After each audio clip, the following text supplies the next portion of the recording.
Greetings, family. This is Cassandra Floyd, also known as Daughter of the Fates, and it is 10/22/2023.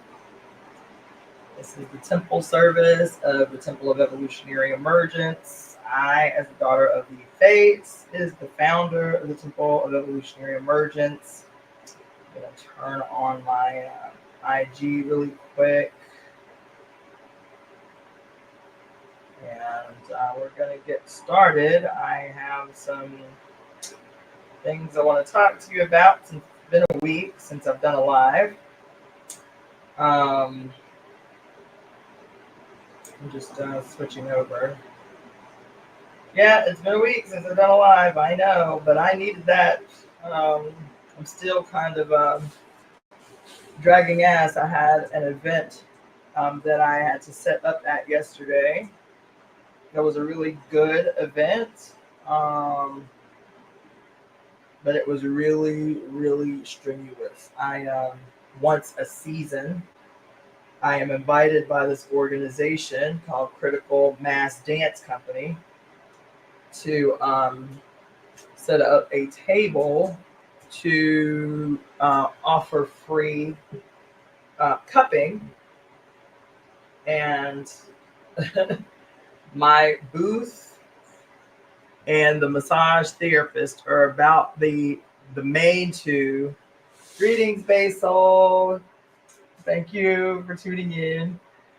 So yesterday, from 1 to 5, I did free cupping at this wellness event, and I must have cupped in that 5-hour period of time, I'd say about 35, 40 people in 5 hours.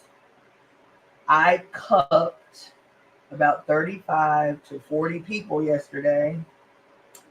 Yes. So when I say that I'm beat up from the feet up, I mean that. I got back yesterday.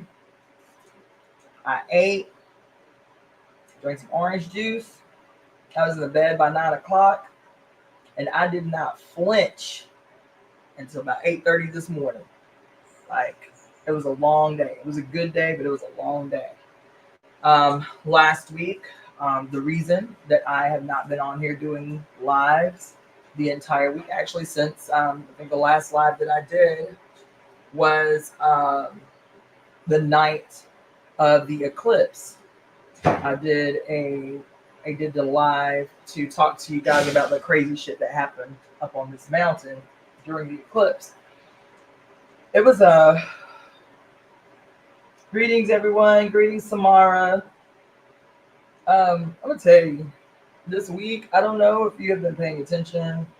I don't know if you have been processing last week. I don't know if you took the time to actually write in your journal. I haven't, so I'll be honest. I have not written anything in my journal. I've been processing, but I do need to write in my journal because last week was insane. I mean, there were highs, there were lows, everything was a lesson last week, and baby, last week was amazing and it was intense. That shit that happened on top of the mountain has still got me fucked up. It really does. For those of you tuning in who do not know what happened on top of the mountain last week, I give you the Cliff's Notes version. I went up on Hollywood Mountain, where Griffith Observatory is located, to watch the eclipse from up there. My initial intention was to facilitate temple service from up on the mountain. And I got up there and I staked the terrain the day before. And even though there were a lot of people, I was like, okay, this can really work, right? Greetings, Helen. So my intention was still to go up there early enough to chisel out a little area and broadcast temple service from up there. And when I got up there, there were 3 times as many people as there were the day before. And it was loud and there wasn't a lot of space. And greetings, Carlotta and Shauna Michelle. And so I did a live from up on the mountain that lasted for maybe about 5 or 10 minutes, and then I just decided that I was going to do, I was going to do ceremony up there. I was going to pray. I was going to sing. I went dressed for the occasion. I wore this brilliantly shimmery red dress up there, and I was like, I'm about to come up here and show out for the mothers, right? And there were hundreds and hundreds and hundreds of people up on that mountain. Now, for those of you who don't live in LA or don't know anything about the Griffith Observatory, the Griffith Observatory is, they call it the center of Los Angeles. This big observatory that has been up there for, I don't even remember when it was built, like 1859 or some shit. And it looks like a mausoleum. It looks like, when you go, it's beautiful. When you go in, there are all these like, greetings, Yellow Rose. I'm really, really grateful for the message you sent. It was really, really dope. It was really right on time. But you go in there, it's really beautiful. The dress is at the cleaners, but it was really, I posted pictures on my Facebook page. You can see it, but brilliant red dress. But anyway, the place is great. There's this huge ass weird monument right in front of the observatory on this, like on the lawn of the observatory, of all of the famous astronomers, Galileo, and who else is up there? What's his name? There's 4 of them, 5 of them. Anyway, and it looks like a statue to be worshipped. Really, it's really obnoxious, right? So I go up there. There are hundreds of people sitting everywhere, just strewn all over the place. Every square inch of grass is taken up. Greetings, facts. Facts don't care about your feelings. I love that. I love that, by the way. There were people everywhere. The microphone setup that they had, you could hear from down the mountain. So I was parked kind of like maybe about a quarter of a mile from the main entrance of the building. I was parked straight down the hill about a quarter of a mile, and you could hear the guy talking on the microphone. Okay, so that's how you could hear the mic. The sound system was enormous. You could hear it from every direction. Okay, so after I stopped the live, greetings, Abasi, what, KD, greetings. So after I decided that I'm not going to do temple service up there, that I'm going to plant my feet, I took my shoes off, planted my feet on the grass. I was going to sing songs, and I was going to pray to the mothers during the height of this eclipse. So I take my shit off, and greetings, Mills. Okay, so like, nobody can see each other really, because everybody has their eclipse glasses on, and you can't see shit but the moon. Like literally, you cannot see 2 feet. You can't see anybody with these glasses on. All you can see is the sun and the moon, right? So everybody's got their glasses on. So I'm like singing the songs. Throughout the day, now I got there at about 7 o'clock in the morning. The eclipse peaked here at 9:24. So I was up there a long time. Throughout the day, the guy on the microphone had been, he's like the director of the observatory. So he's throughout the day giving little facts about the eclipse and famous eclipse. And he talked a little bit about the Great American Eclipse in 2017. And just, he'd get on for a few minutes, do a little spiel about some historical fact or whatever. And then he would shut up quick. Baby, when the eclipse peaked and everybody was still, because everybody had been rushing for a couple of hours to get their glasses, to get a seat, to get some snacks. But when the eclipse, like when the moon actually started breaking the surface of the sun, everybody got real still. It got really quiet. There had to be 500 people up on this mountain, y'all. And I'm telling you, there were probably more, but I'm giving a generous estimate. It was so quiet. It was so still. People sitting, people holding hands, people holding their babies. It was crazy.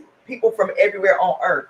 There were people in turbans. There were people in saris. I mean, every race was represented up on this mountain on this day in the center of Los Angeles, up on this Hollywood mountain at Griffith Observatory. And as the eclipse peaked at 9:24, he said, okay, everybody, this is the peak. This is the peak.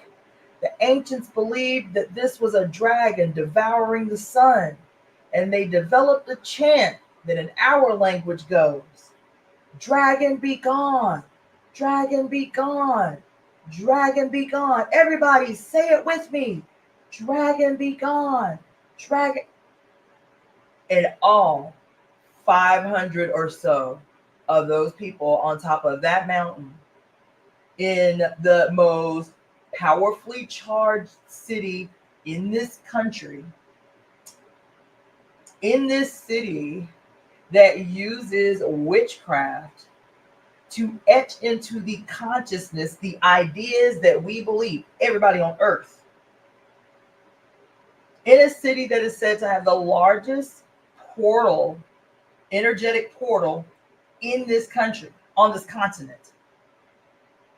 500 plus so people of all colors, all races, all backgrounds on this motherfucking mountain in front of this mausoleum with these 5 white boys in a monument, child the size of a building, standing over them, chanting, dragon be gone, dragon be gone, dragon be gone. I started screaming. I was like, no, stop saying that. I'm loud. Stop saying that. Stop saying that. I started singing louder. The songs that I had chosen to sing to the mothers. I started singing louder. I started singing louder. And I kept saying between each song, welcome the mothers, honor the mothers, welcome the mothers, honor the mothers. Look, I'm getting goosebumps telling y'all that shit fucked me up so bad, y'all. It was so... And it's like my initial response was, this white boy, think this shit cute, you feel me? Oh, I heard a story about the Chinese that would chant dragon be gone. That shit was deliberate. The more I thought about it, how deeply fucking impactful that shit was in my body, man. How deeply impactful that was. And even though he's just some quote white boy scientist, astronomer who works at the observatory and probably didn't know what he was doing, bullshit. I had to talk myself down out of that. Bullshit. That was a motherfucking deliberate and conscious ritual that motherfucker executed up on that mountain. It was. It was. That shit was deliberate. That shit was insidious. That shit was unbelievable. If I had not been there, I wouldn't have believed it. This guy chanting on top of this mountain that overlooks the entire... You can see the observatory from everywhere. From fucking downtown, you can see the observatory. You can, just like the Hollywood sign, you can see the observatory from everywhere in this goddamn city. And I'm telling you, I didn't even realize how deep it was. I'm singing to Oshun, I'm singing to Iyamaya, I'm singing to Oya. And I am the Lone Ranger in a brilliant red dress with my feet firmly planted in the ground, trying to sing over 500 people, chanting down the mothers. Chanting down the... God damn. Chanting down the mothers, baby. On this particular eclipse that people have been talking about for over a year and a half. Astrologers have been talking about this eclipse that just happened this last week for at least that I have heard, for over a year and a half. As a matter of fact, I remember an astrologer talking about this eclipse back in 2017 during the Great American Eclipse. You understand what I'm saying? And this motherfucker get on top of the mountain, chanting down the mothers. Chanting down the mothers, man. Oh my. Listen, when I tell y'all, you know, I'm going to tell y'all something. I talk to y'all all the time about ambitions that I have, about ideas that I have, about what I want to see the temple be able to pull off. Like we have, baby, a jack move we have to pull, and the urgency is on me all the time to the point that I'm wasted. I'm exhausted on the urgency. I really am. I walked down from that mountain after that event was over. I got in my car. Those of you who saw the live that I did that night, I walked down to my car. I sat in the car. I turned the car on as if I was going to leave. I turned my car on. My windows were down. My music was on. I turned the car on. No soon as I turned the car on, I passed out.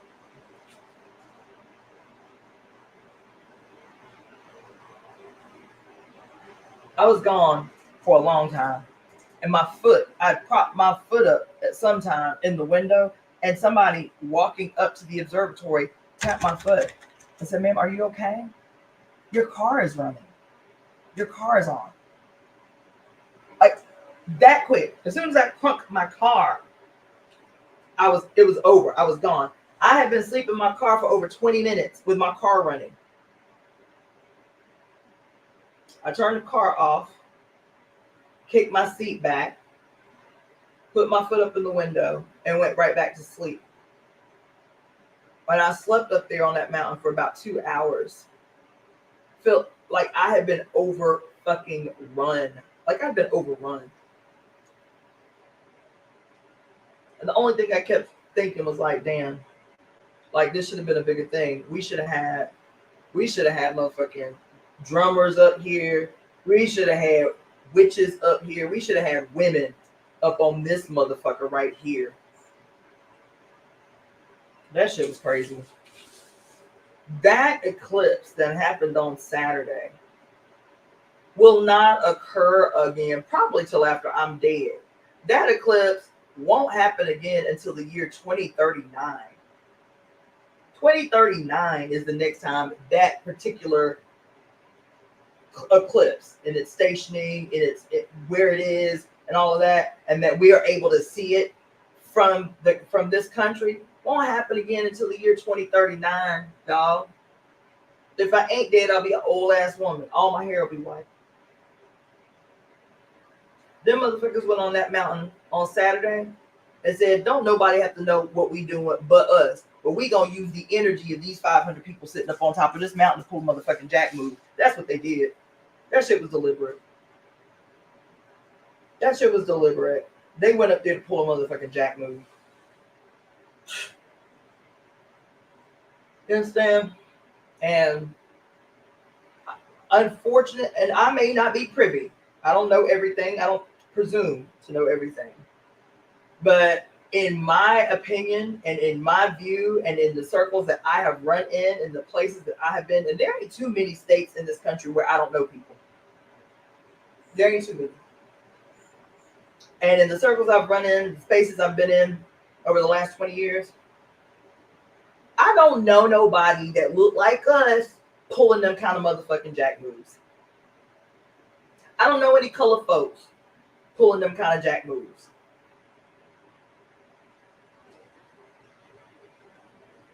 Now you can do with that what the fuck you want. But I don't see nobody like us pulling them kind of motherfucking jack moves. This motherfucker used his position.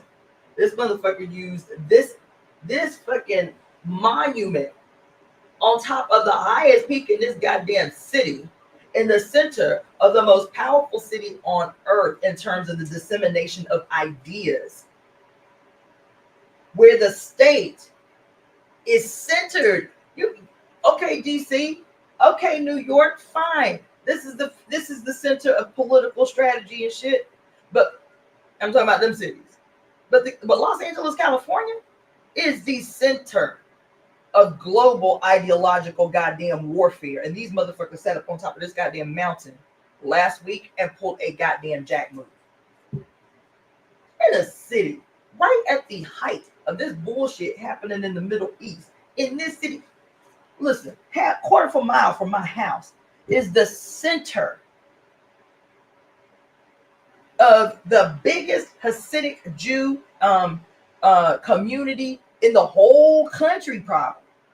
Every home, every business, every building, you can see them when you go early in the morning. All the Hasidic Jews out with the little curlicues and the outfits, and the women with their wigs on, and all for miles in every direction, just down the street from my house.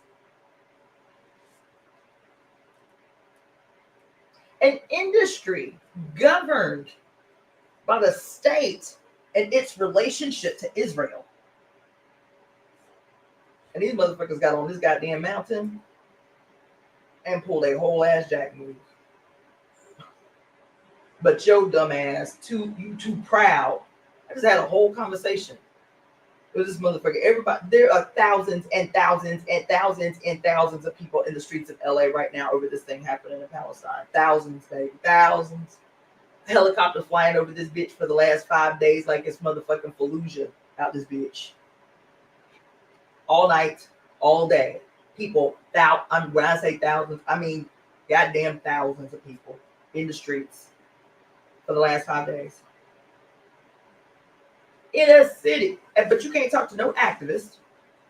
Any one of these 1,000 people out in the goddamn street protesting about what's happening, I can guarantee you not one of those thousands was up on that motherfucking mountain where these motherfuckers was pulling out energetic jack moves. I just had this conversation with this young activist, young socialist, whatever, about this whole thing. Like, I do not understand for people who proclaim to be about science, the science of revolution and all this shit, Marxist-Leninist theory, and you know, and how Marxist-Leninist theory gave us the science to revolution. And man, shut the fuck up. Y'all don't know nothing about science. Y'all don't know nothing about science, because if you did, you would not be the linear, dogmatic thinkers that you are. You don't know nothing about science.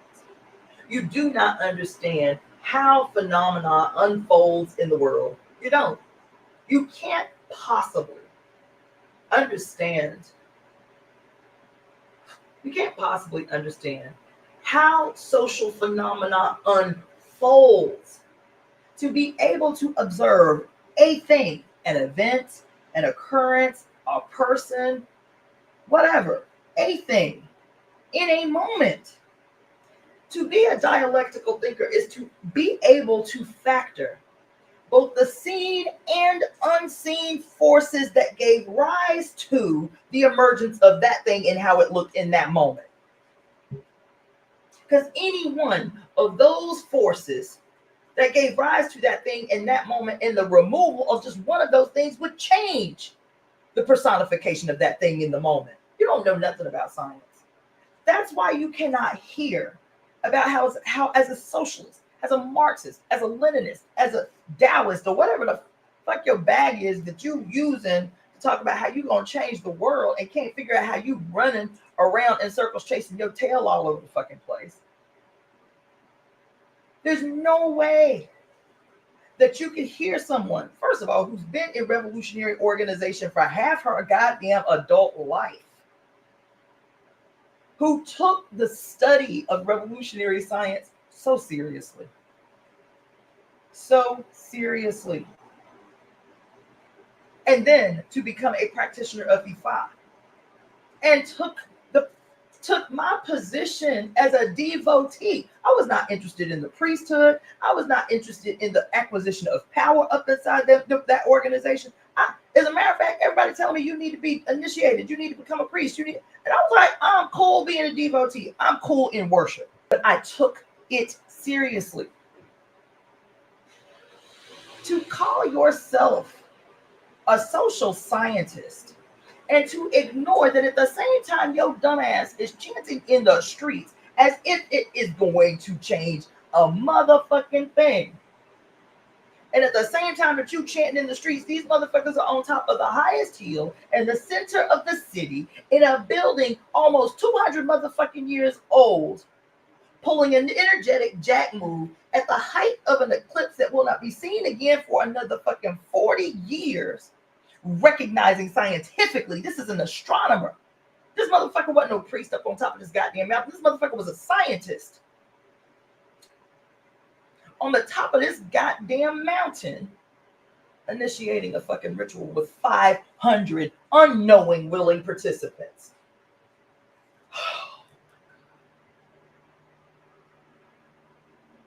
Yo, facts don't care about your feelings. It ain't just males.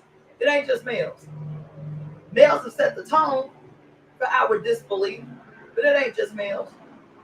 I done had this conversation with just as many women who call themselves revolutionaries as I have males who cannot understand. Listen, even if you don't believe, you know what?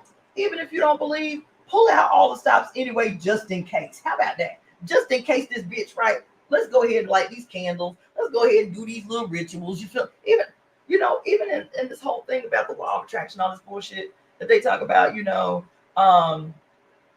manifestation in particular, if you say it out loud, even if you don't believe it, eventually your cells will believe it. You saying it out loud, you're talking to your cells, they'll believe it. It'll shift your consciousness. Even if you don't believe what the fuck I'm talking about, just as a scientist, just weigh all the information. Why is it? Listen, I was told by a priest in my tradition, a woman, a priest in my tradition, who told me she went to Nigeria a couple of years ago to get initiated. You feel me?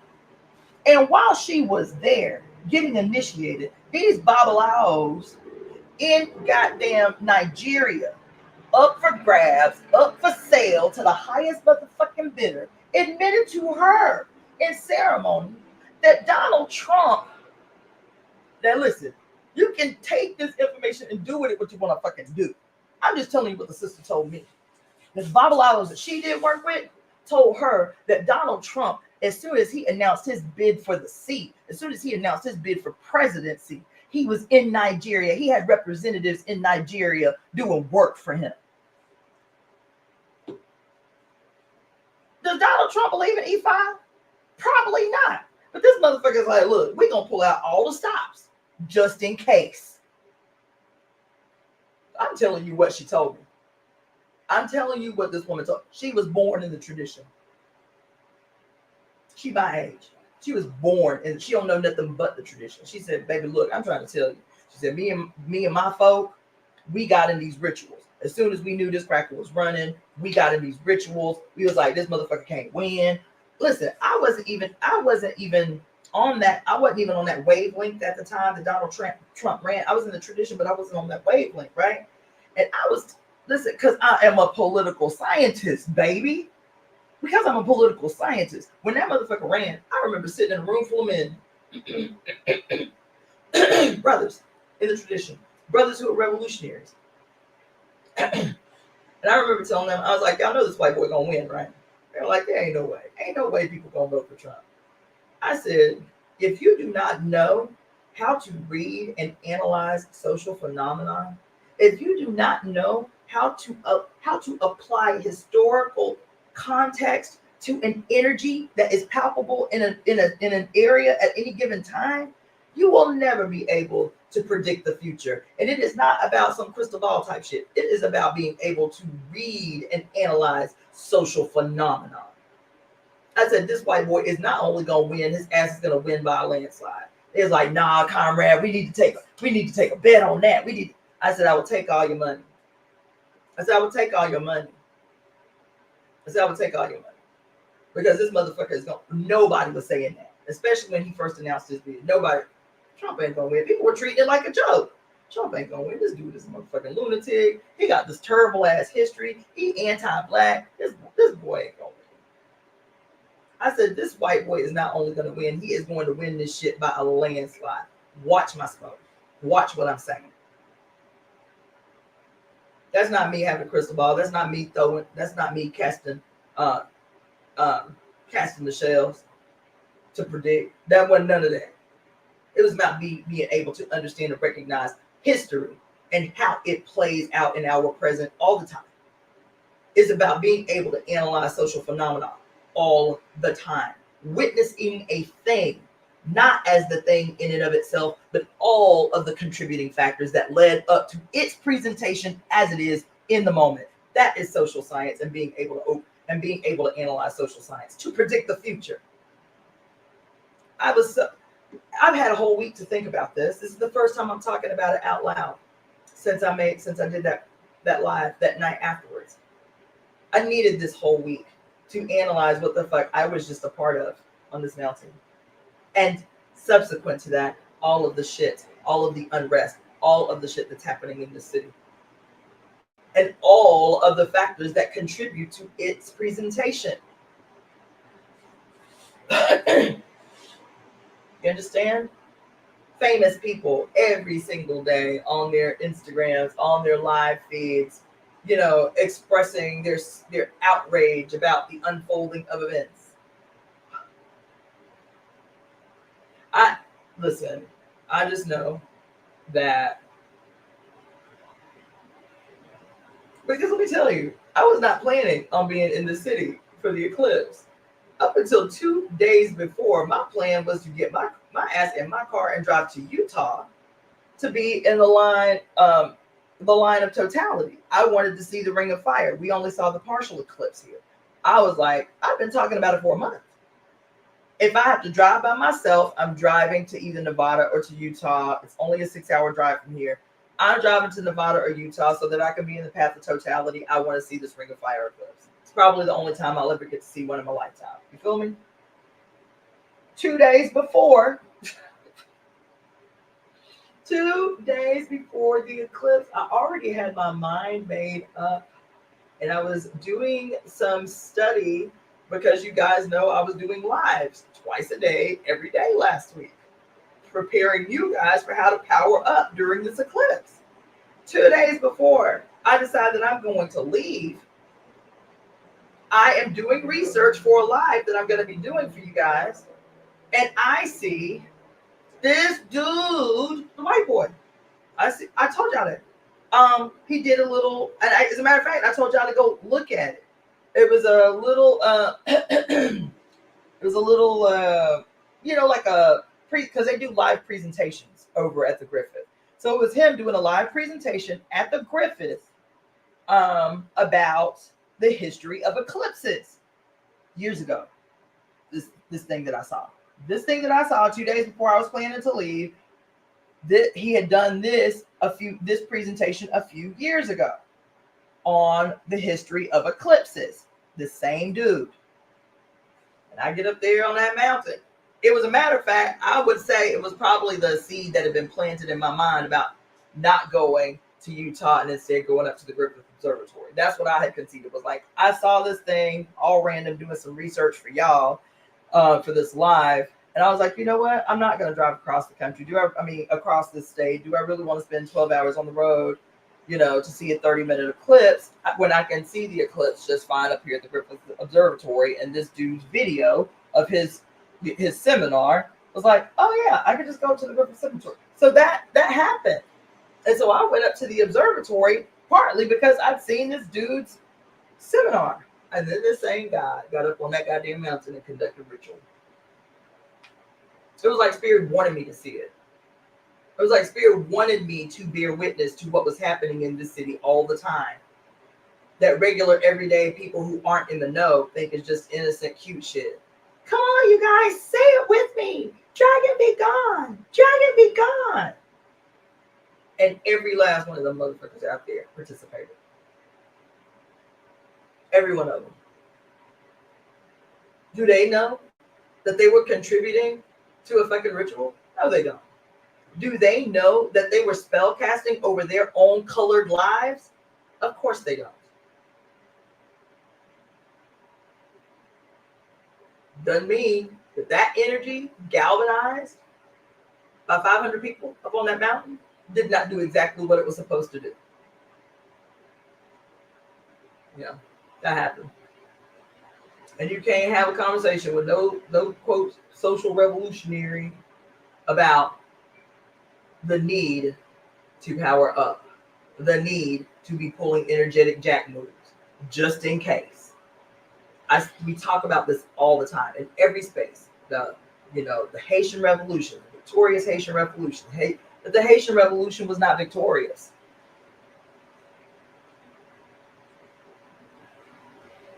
The Haitian Revolution was not victorious because victory would imply sustainable. Haiti is the country in the Western Hemisphere suffering more than any other country in the Western Hemisphere. That is not victory. They had a victorious battle. But they did not have a sustained victorious, complete overturning of imperial power and colonialism in their fucking lives. As a matter of fact, they've been perpetually punished as a consequence. Now, in the tradition, people can point to the victory of the Haitian Revolution. And they talk about the fact that it was not until the Haitians started to employ. I'm not picking my nose, I promise. I have scabs from that beautiful jewelry you guys saw. It got infected. I had to take it out. And now it's been driving me crazy. But anyway, yeah, it was the ritual. It was, people finally abandoning Catholicism, enslaved people, abandoning Catholicism and calling on the gods of their ancestors, making ritual sacrifices to the gods of their ancestors that emboldened them and gave them the ability to win a victorious battle against a far greater, better armed military, right? And for some time, they were able to sustain that victory. But the time was short. And they've been suffering ever since. And that's why Christian missionaries have set their sights on so virulently on Haiti. That's why. It's because we can never again afford colonized people to be free, to see the potential of winning victorious battles against far superior and well-armed opposition. We can never allow anybody at all anywhere on earth to remember what these enslaved people were able to do once they abandoned the beliefs of the oppressor and fully embodied the beliefs of their ancestors. We can never afford for anybody to remember this. And so missionaries and Red Cross organizations and the like have been posted up in Haiti, creating chaos and confusion, defaming and creating malignant versions of the traditions of our ancestors that justify the oppression of our people in Haiti. So no, the Haitian Revolution was not victorious. It was a victorious battle. That's all. They have multiple battles in a war. It was one victorious battle in a fucking long-standing war against these slaves who had the audacity to fight back. You understand? When I was in the party, Haiti was always raised up because of the same thing. This victorious Haitian battle against the French. You feel me? And it was about from the worldview of the party. Now, from the worldview of people in the tradition, it was them abandoning Catholicism and Christianity and reinvigorating and under the leadership of Boukman and what was her name? Oh my God. Oh my God. Somebody tell me the sister's name. It was Boukman and a female priestess who facilitated the rituals that gave rise to the Haitian Revolution. But anyway, so You know, the people in the tradition always talk about that aspect of the Haitian Revolution. And then people in the party and political organizations always point to Haiti, and they talk about, you know, the military strategy under the leaders of the Haitian Revolution. You know what I'm saying? Cecile Fatima, who was the priestess, and then you know, the revolution being directed by these brothers who were military strategists trained by the French.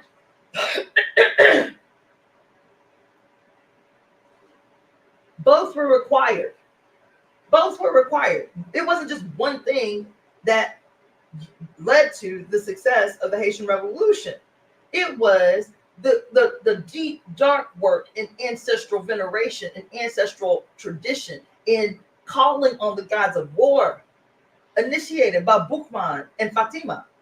And it was the military scientific strategy of those directing the goddamn revolutionary battle, the revolutionary movement. Together, combined, both were necessary. But on each side of those spectrums, can't nobody give no props to the other side of the spectrum and can't figure out why we can't get out of this shit, yo. You so super scientific that you cannot see that people, it is about ideas. That's why Hollywood is so important. The ideas in our consciousness create our reality. That's not some witchy ass statement. If you believe that when you die, you are going to kick the goddamn gates of hell wide open, that shit imprisons you. That shit makes your movements in the world real guided, real, you are real careful about how you move in the world. Because in your mind, you only live once. You got to get this shit right this time. Because otherwise, if you color outside the lines too much, you're going to kick the doors of hell wide open. So it really imprisons you. It really prevents you from taking risks and taking chances. You understand? So it was not just a spiritual ceremony that happened when Boukman and Fatima called them Africans out into the goddamn woods to do these sacrifices to the gods of war, to embolden them. They taught them out in them goddamn woods. This bullshit your captor has taught you about hell and about how you only live once and permanent goddamn torture if you go to hell. That shit was to prevent you from rising up, from fighting back, from slitting their goddamn throats in their sleep and shit.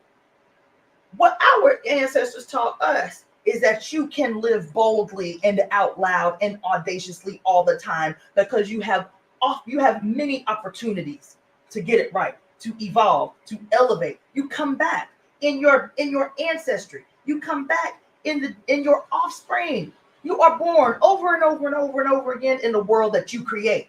So create the best version of the world right now so that when you are reborn in your grandchildren and in your great-grandchildren, it can be a world identifiable that you have made this contribution that makes the world better than it was, you see. And people was out there, they was like, word? Really? We don't go to hell? There ain't no hell? They was like, okay, then, well, let's set this shit off. Let's set this shit off, then. They look, for real, they didn't know. Born in captivity. Being taught from day one that if you, slaves, do not obey your masters, you are committing sin against the great one. Huh? That if you steal food that you have grown, you have committed one of the big sins. And then in a moment, this brother and sister in the witching hour said, listen, get that bullshit out your head. Just assume that everything your oppressor has ever taught you is a lie. Start with that assumption and you'll be better off. Take the opposing position of everything they ever told you and you will be better off. I'm telling you that your ancestors are alive in you. That the rage of 1 million ancestors is alive in your blood. And that rage is righteous. That rage is righteous. You have every right to it.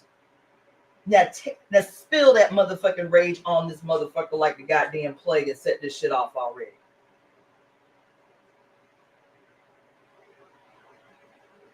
You understand? Yo, I go up on this motherfucking mountain and this scientist who is the director of the entire observatory is conducting spiritual ritual, and y'all acting goddamn brand new. Y'all treating spiritual leaders, genuine spiritual leaders, not vagabonds and what the charlatans and shit.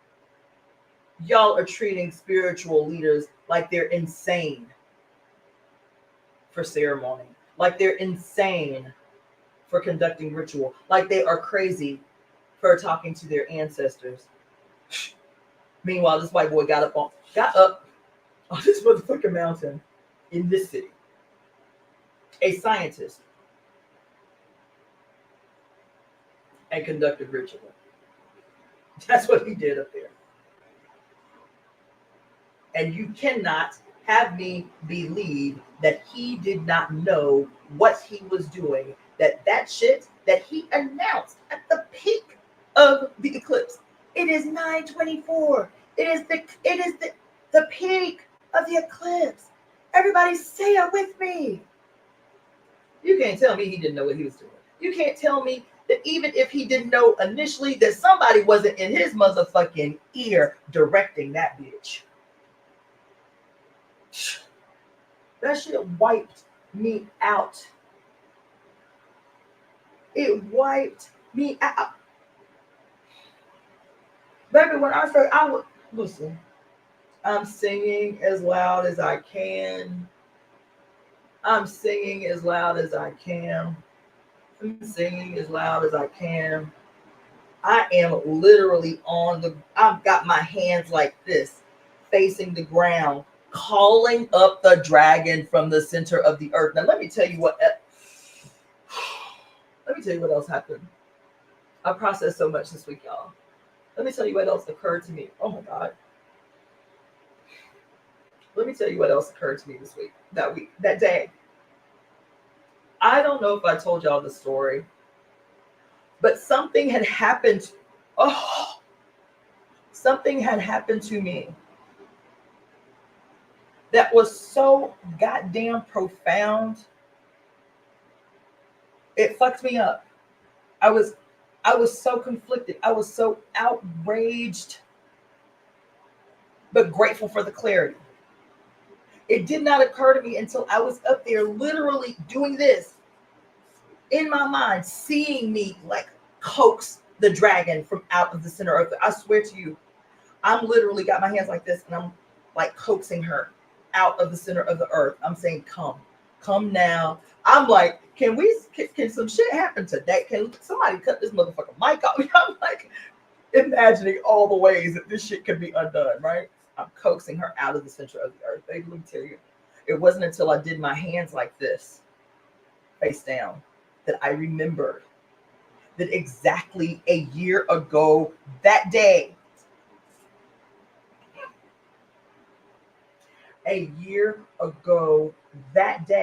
happening on the same day this past weekend,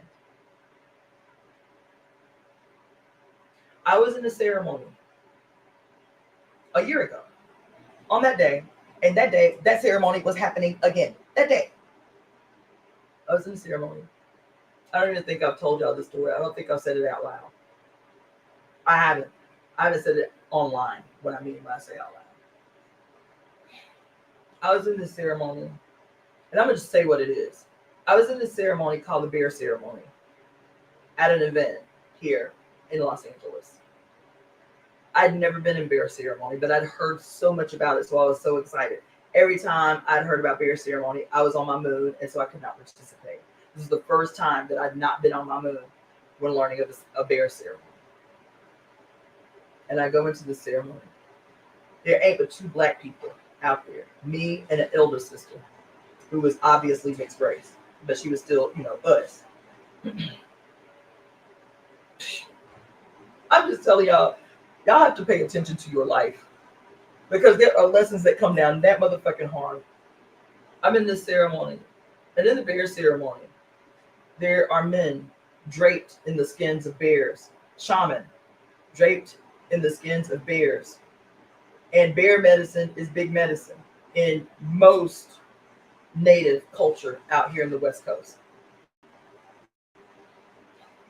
And they're draped. They've got his arms, they've got his claws, they've got the head, and everybody comes into the arbor. Everybody comes into the circle around the fire. There were 200 plus people in the arbor waiting for the opportunity to receive bear medicine. I had already made up my mind going into the arbor that I needed to be unseen, because I'm Black. First of all, this is not my space. I am invited into the space, and I respect that. I ain't trying to be seen. I ain't trying to be in the center. So I was like, I know how I get when I descend into ceremony, okay? When I descend into ceremony, it can be shocking to others. So I was like, okay, this is not the place for me to go into full ceremony. I enter into the circle knowing that I have to be smaller, be unseen. This is not the space for me. First of all, I was not sure that I would be safe descending into full ceremony in this space. So I said, okay, I'm gonna be in here. I'm obviously here for a reason. Let me tell you what else happened on that night. That night, it was a full moon in Scorpio. It was a full moon in Scorpio. So Pluto, or Yah, was already heavily on the scene, and I was well aware, because this was the third day of the event. There had been so much crazy shit happening in the first 2 days of this event that I was like, okay, she got an attitude, and I'm clear. I'm here for it. You understand me? 2 days of the event, 20 people ended up hospitalized for food poisoning. And the elders were saying that some moon bleeding woman had probably caused the sickness. It was already a thing happening at the whole event. The energy was all manner of crazy. But this is the first time they had ever held it during a full moon. It had always been a new moon where this event had been held. This was the first time it had ever been held on a full moon in Scorpio. So I was already, first of all, I was wide open, crystal clear from day one. She got an attitude, and you need to be clear about what's happening at this event. So when I went into the circle, I'll just tell you the whole story. It's quick, but I'm gonna tell it to you. I go into the circle. We all there. The moderator is telling us about the bear ceremony. If we've never been in it, the bears will come to you, and what they do is what is in you that's making you sick, or whether it's emotional or physical or whatever, they take it out of you, take it into their bodies, and purge it in the fire. Okay? That's what they say. So the bears will come around and they'll rub on you, you know what I'm saying? Taking the sickness out of you, you feel me? And then purge it in the fire. And it sounds like they're purging. They'll go over to the fire and they'll be like, blah, blah. You can hear them. Okay?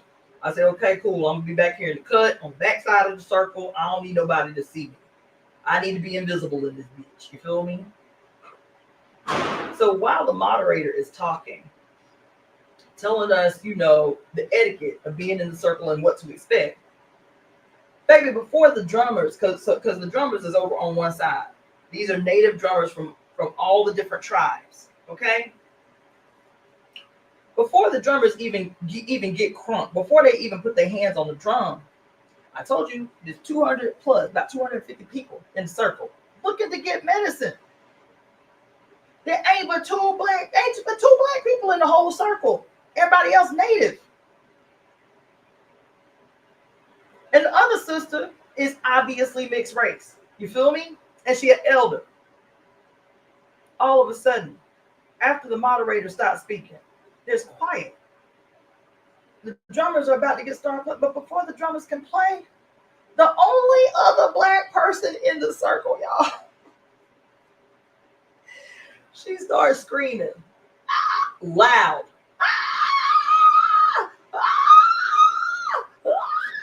She's got a walker. She's got like a cane in her hand. Set me free! Set me free! She going off. I'm like, oh my God. And you know how we do, black folks. You know how we do. We get in a space with some black person acting up, and we like, Lord, not the black person. Not the black. Let it be anybody but the black person. You know what I'm saying? That was my default. I was like, Lord, not the only. There ain't but two of us in the circle. Says, why? She going off. Set me free! I want to be free! Set me free! Going off. Everybody in the circle shook. Shook. Looking around like, well, what do we do? Shook. I'm sitting here like, and in my mind, the first thing I said was, definitely, you cannot be seen. Whatever you do, do not make a noise. Whatever you do, do not descend into ceremony in this space. Do not, do not, do not. Over and over and over again. You understand? All of a sudden, there are 5 bears in the circle. They're surrounding the sister. They doing what they do. They rubbing her head. You feel me? They rubbing her arms. They go to the fire. They finally remove her out of the circle to go care for her. You feel me? The drummers start to play. The drummers are playing. They're singing. You feel me? And I'm like, okay, here we go. It's like the moment where the roller coaster start. You feel me? And so I made up in my mind that I was going to keep cool and I was going to pray. I was going to pray my own prayers, and my prayers were centered around the women around my immediate self. That is my mama, my sister, my daughter, and my granddaughter.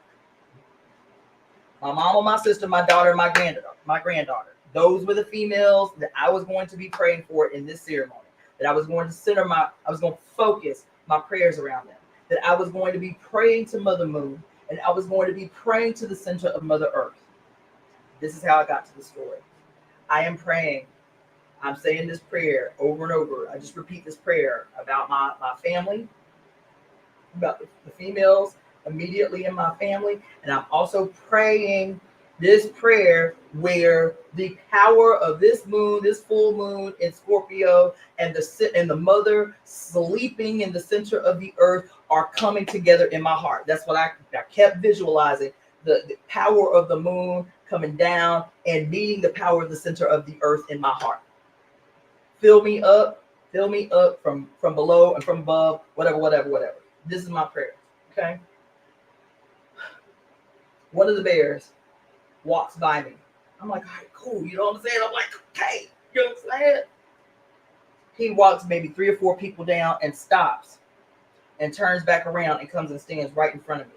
He stands so close in front of me, I can feel his belly on mine. That's how close I can feel his breath in my face. And he starts praying, and he grabs both of my arms. And when he grabs my arms, because of the way the bear skins hang on their arms, I can feel the claws of the bear dragging down my arms. Okay? So I'm like, all right. And in my mind, I'm like, I'm just going to keep focusing on my prayer, but this dude can mosey along any minute now. You feel me? I'm like, all right, cool. I got it. Cool. You understand? Now go on about your life. You feel me? So I'm sitting there and praying. He's praying. And he's still rubbing down my arm with the bear claws and shit. You feel me? All of a sudden, he does this thing they call a bear call. Like he growls like a bear to call the other bears. So now I'm surrounded on all sides by 5 bears. 2 behind me and 3 in front of me, with the old dude in front of me still praying. I was like, oh my God. You feel me? And mind you, there are people in this circle who are old. Many people in this circle who are old. There are people in this circle who are in wheelchairs. There are people in this circle with walkers. There are people seriously ill in this circle. Plus, I just told you 20 people that ended up hospitalized for food poisoning not 2 days before. In the circle. So they stand in front of me. They all squatted up around me. You feel me? And the dude in front of me is still praying. He's talking to me audibly, like praying at me audibly. I can hear him fine. He's praying in his native language. The two dudes in front are praying in their native tongue. They all doing the thing where they remove whatever they feel like they see or feel or whatever and tossing it into the fire. Okay? Taking it into themselves and getting ready to take it to the fire. You feel me? All of a sudden, so I'm still praying my prayer. Y'all ain't about to get me off square. You feel me? I'm still praying my prayer. I'm still praying to Mother Moon. I'm still praying to the center of the earth. You feel me? I'm praying for my mama and my sister and my daughter and my granddaughter. All of a sudden, the dude on my left side in my motherfucking ear starts praying a Catholic prayer in my fucking ear. Now, I'm going to tell you, I'm going to give y'all some background. This place, this event that I have gone to and I've volunteered at since I moved to California, these are revolutionary natives. These ain't colonized minded natives. These are all revolutionary gangsters. These are all people who've done revolutionary work. These are people who are hostily opposed to white supremacy in any way that it presents itself. They always talking about avoiding the 4 white deaths, the Bible, the liquor, and all of this other shit. You feel me? Like, these are revolutionary gangsters. So this wasn't no group of colonized natives. They are hostily opposed to white supremacy in all the ways that it manifests itself. That's part of the whole event.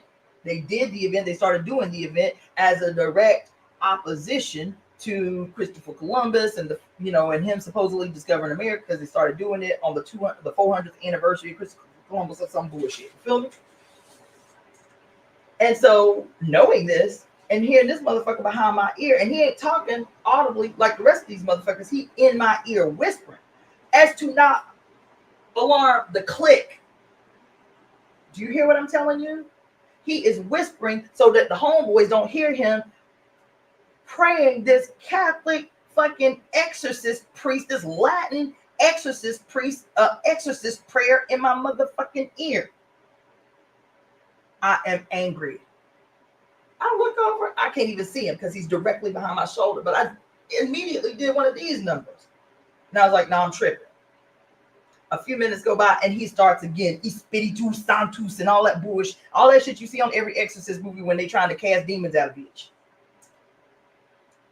I am outraged. At that moment, I hear a voice in my head say, clear, baby. Why are you surprised? You know who they are every time you step in the space with them. You take what you need from these motherfuckers and leave the rest. That's what she said. She said, every time you step into space with men, you know who they are every time you step into space with them. You take what you need from these motherfuckers and leave the rest. That's what she said. As soon as, that was Oya. As soon as she said that to me, let me tell you what the fuck happened. Because I'm mad now that this motherfucker thinks that because I am a woman, this motherfucker don't know me. He don't know who I am. But they always internalize power in the body of a black female as something evil, as something malevolent. That's what he was responding to. This black bitch coming up in here, she must be possessed. She must got the devil in her. And it's not the first time that shit has happened. Here. As soon as I hear all y'all say, take what you need from these motherfuckers and leave the rest, the drummers, speaking in a variety of native languages, because these are natives from all over the goddamn country, speaking in their language, they on the drum, they going off, and all of a sudden they're singing this song, and as she says that to me, they say at the same time, oh yeah, I came unglued. Now the whole time, because I can feel, baby, when I tell you I can feel spirit like descending on me. I'm like, I'm growling through my teeth. I'm like, they can't have it. I'm not. I'm not letting myself descend into the ceremony out here. This ain't it. This ain't the place. all of a sudden they start saying, oh yeah, oh yeah.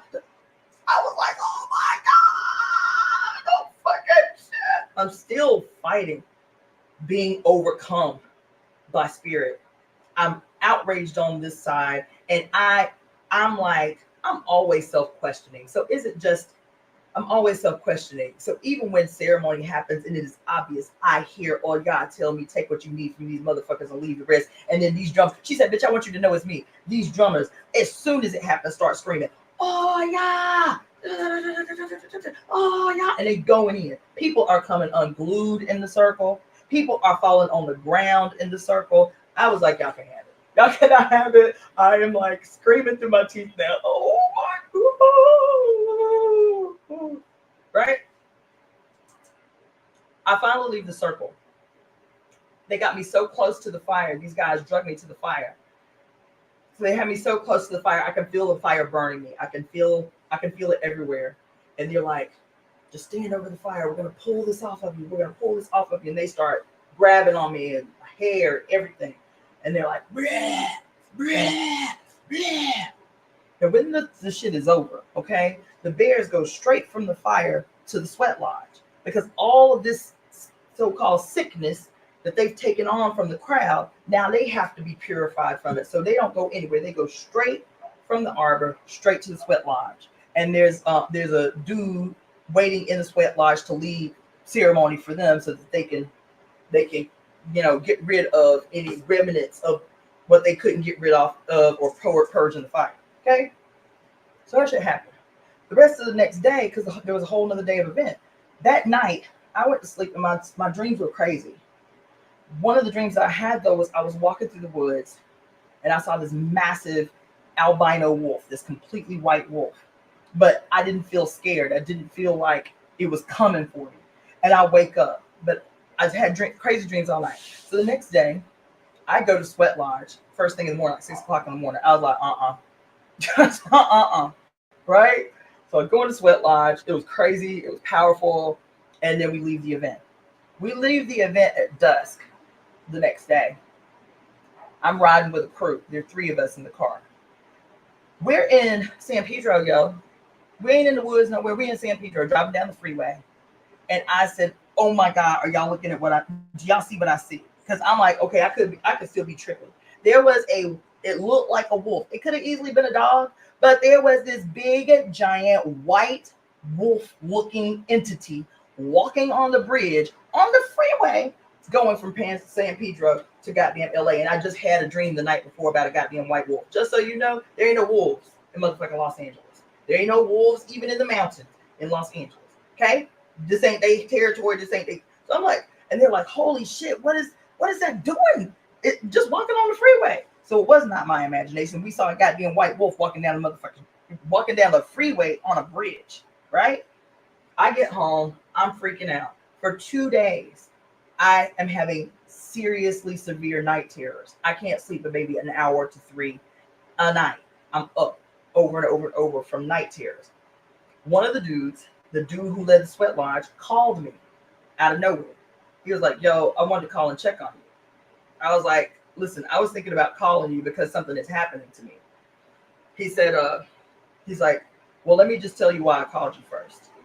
He said, I called you because I wanted to see how you were doing. I was like, okay, what's up? He was like, after the bear ceremony on Saturday night, when I took the bears into the lodge, all the brothers were talking about you. There were 250 fucking people in the goddamn circle. He said, all the bears were talking about you. I was like, really? I said, what did they say? All the bears agreed. This sister needs serious healing. She's got dark entities all over her.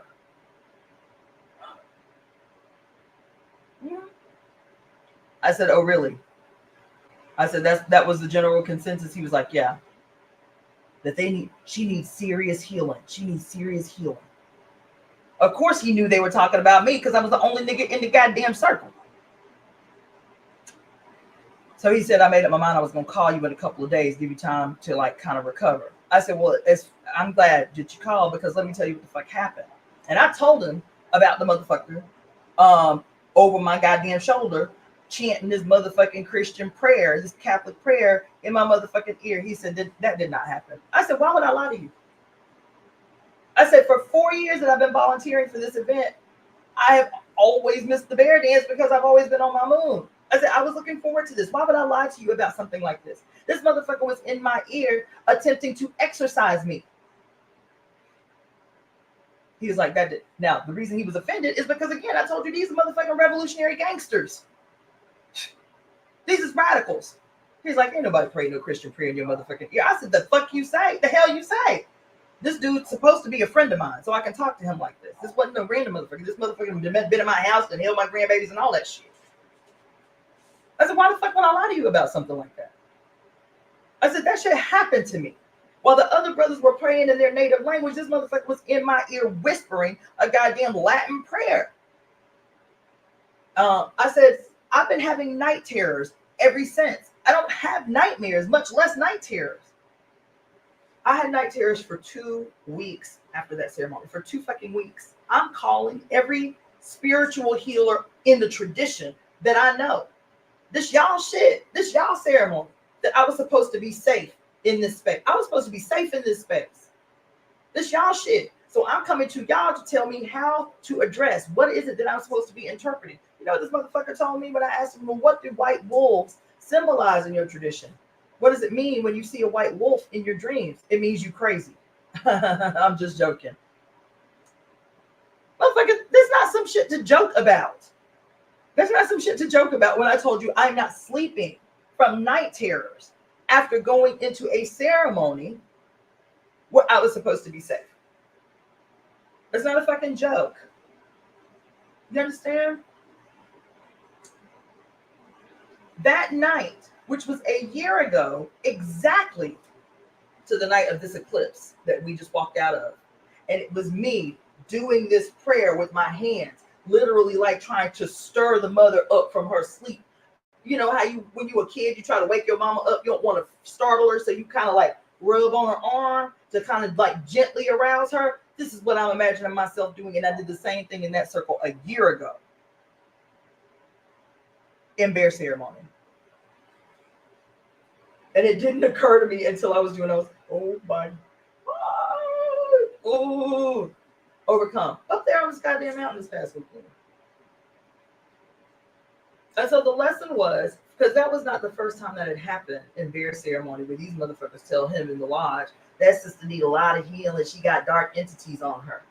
Because to be black and female and to be empowered, to be easily overcome by the spirit of your ancestors and by spirit itself, by heaven itself. Y'all hate seeing power in black women. You hate it. You are so viscerally opposed to seeing power in black women. Because in your mind, you still see power as something synonymous to white and masculine. I went into ayahuasca and didn't go back for 2 years because I was so outraged by what happened in this ceremony. I'm in a room full of white people. And Spirit was like, get your ass up out of here. Spirit was like, get your ass up out of here. Get up out of here. I took the medicine, laid down for like 5 minutes. I was like, I can't be in this room with all them. Not today. It ain't time. I did ceremony in their front yard for 5 hours by myself. His wife, the facilitator's wife, was with me in their front yard. They ain't white, but all of the people who came from different places, they were all white. She said, I'm gonna sit out here with you while you do your ceremony, and they can stay in there. I get up. This is 2 years ago. I get up and I'm sitting on the front yard with her. And she's telling me she's gonna walk me through ceremony. Every now and again, her husband leaves ceremony that he's facilitating in this room with 10 other people to come and do this shit on my head and do this shit on my head. And every time he does it, I feel offended. I feel like, I was like, well, maybe I'm being too sensitive. Maybe I'm too open, but I am angry every time he comes out. I feel like it's an invasion. Every time he comes out, he steps out of a room with 10 people to come do this while his wife is facilitating for me. You feel me? I'm like, surely it's my imagination. I'm open. I'm sensitive. You feel me? The next day, we're all in the room summing up because we spent the night at his house. We all summing up. And he's going to tell me, first of all, I'm older than him. I'm older than his wife. I was at least 10 to 15 years older than every white person that was in the ceremony. At least 10 to 15 years older. The only person that was there that was older than me was his great aunt. So I'm numerologically the oldest person there. Culturally, the oldest person there. I'm the only one there with grandchildren. And chronologically, like overall, chronologically, I'm the oldest person in the motherfucking space. I'm black and female. I'm the oldest bitch in here. And he's going to tell me the next day when we're summing up, you know, I didn't want to say anything before the ceremony, but as soon as you walked into my house, I sensed dark entities attached to you. Oh, really? I'm the only black bitch in here, and I'm the one that's got dark entities attached to me. None of these wealthy white people doing ayahuasca. What you got? Any dark entities attached to them? No. Not one white person in this room. 10 white people, all affluent, all wealthy. None of them got no dark entities attached to them. No. None of you colored people, because they all native. They all, you know, Western Hemisphere indigenous people. He from Peru. You know what I'm saying? None of y'all got no dark entities attached to y'all. The lone black bitch is the motherfucker with dark entities attached to them. So this thing that my spirit kept rejecting, my spirit kept being offended by when this motherfucker would leave the space with white people to come out and do this shit on my head and all this shit in my head, was because he felt like he was exercising a dark entity for me.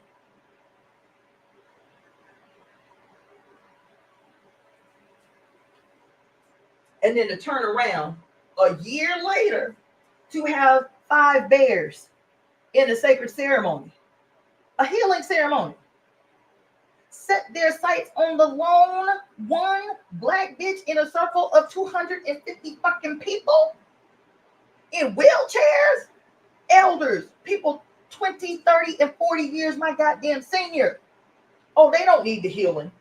No, y'all need to pile the fuck up around the lone black bitch in the circle. Who quiet, ain't said shit, ain't gone off, ain't started screaming. I'm trying to keep it low key so I don't descend into ceremony out here where my spirit told me I was not safe. That nobody was going to show up for me and care for me in a place, provide a safe place for me to fully descend into ceremony. I was like, this ain't it. This ain't the place. This ain't the place for me to be able to openly, fully. Because you have to be supported and surrounded and cared for and lifted up to be safe enough in space to fully descend into ceremony. And I ain't been in that space. And for them to say almost verbatim the same thing that the Peruvian dude said almost a year prior.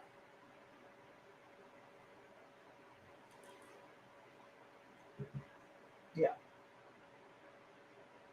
It's not my imagination. You understand?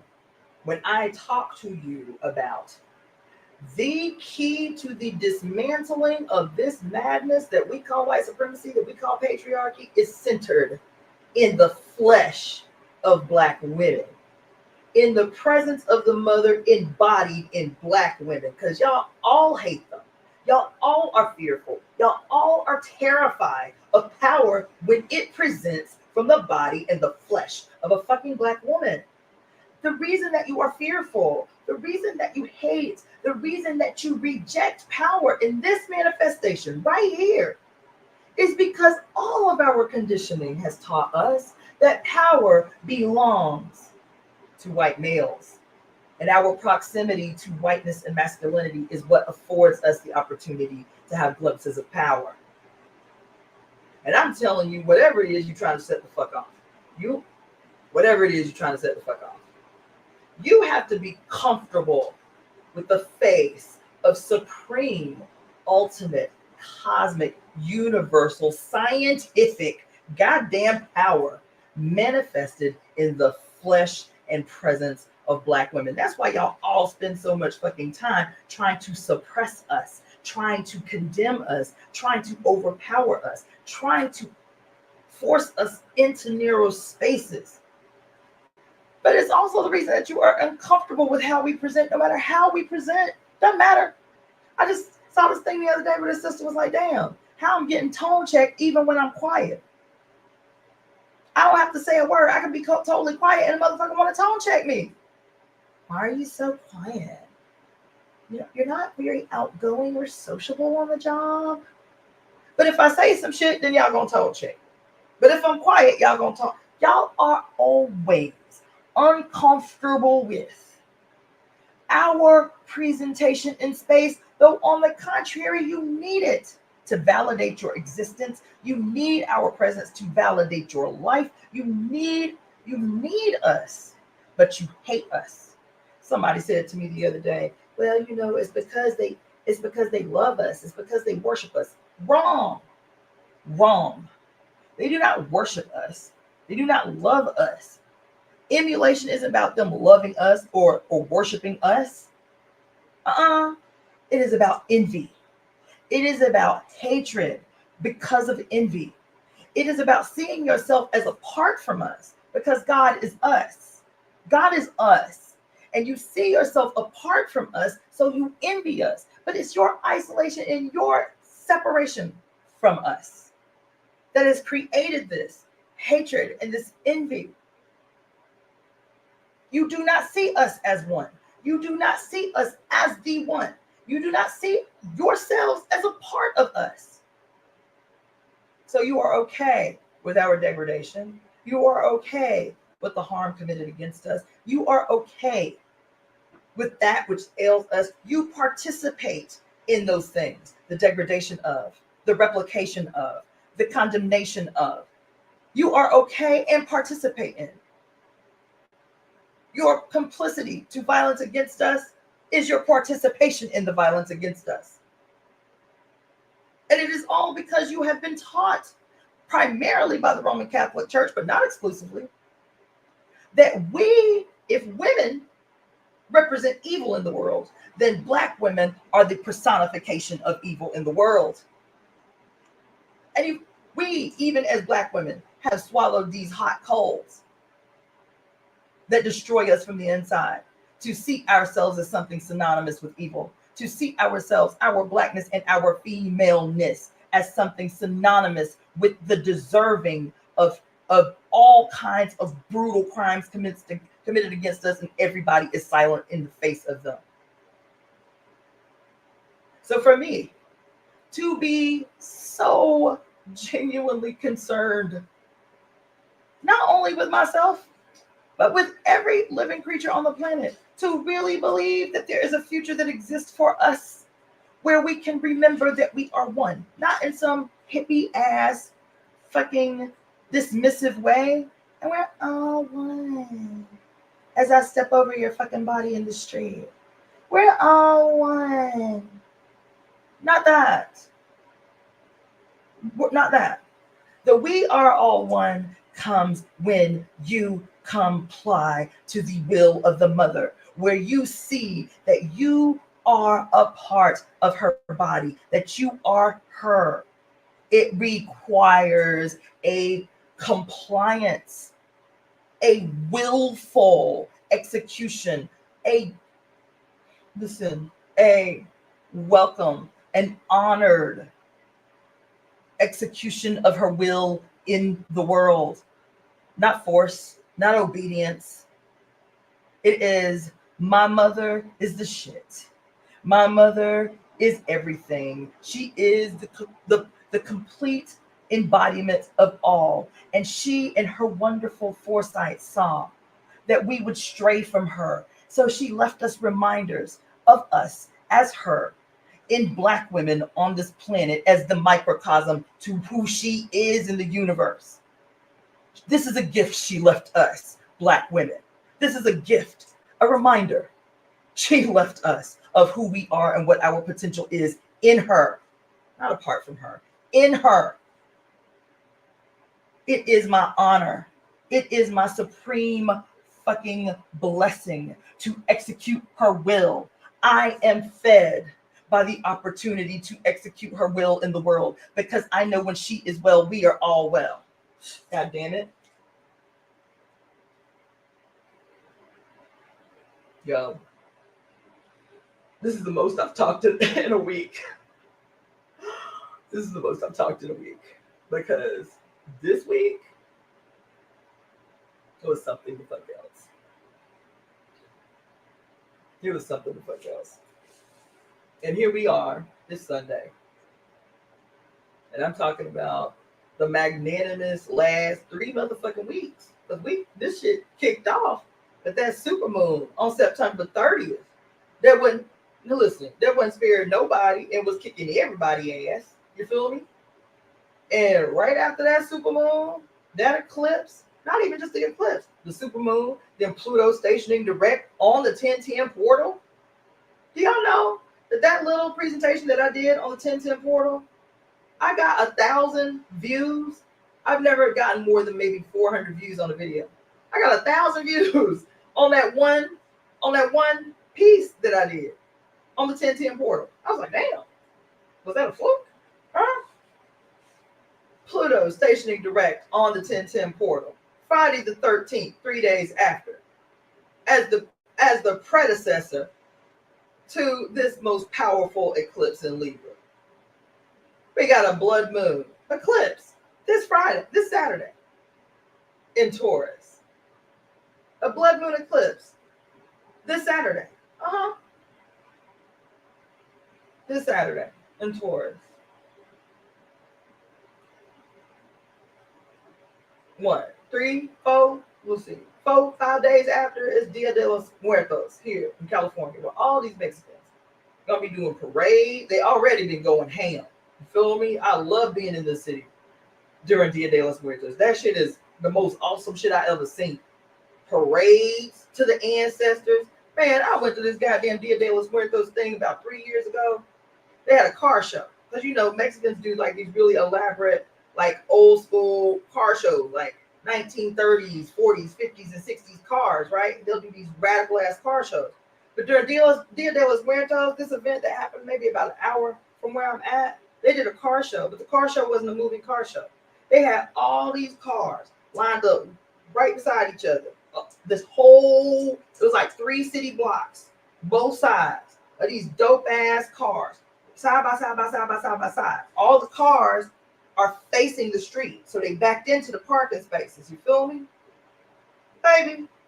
There had to be 150 cars on these streets. Okay, parked in the diagonal spots on this main street. All the cars, all of them, had their hoods open. All the cars, hoods was open. Each car, every car, had an ancestral shrine built into the hood of the fucking car. The car hood open, and all these pictures, all these flowers spilled all the way out into the street. Everybody spent all night building their ancestral shrines in the hoods of their cars for this goddamn car show. It was the most radical shit I ever seen. I mean, people got pictures that are obviously from the turn of the century. These beautiful black and white pictures from the 1920s and the 1910s. All the ancestors as far back as they could. Just pictures. They got like little, what do you call them? Effigies of skeletons dressed in these beautiful dresses and like hats and shit. And these long, beautiful sleeves and gowns. Skeletons that you buy like at the medical supply store. Dressed to the nines. Standing up beside their ancestral altars built into the hoods of their cars. Flowers spilling out into the street. Oh my God. Yo.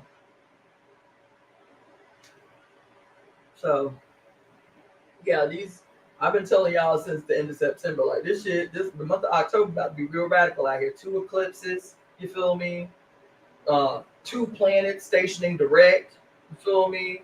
The 1010 portal, the Friday the 13th, you feel me?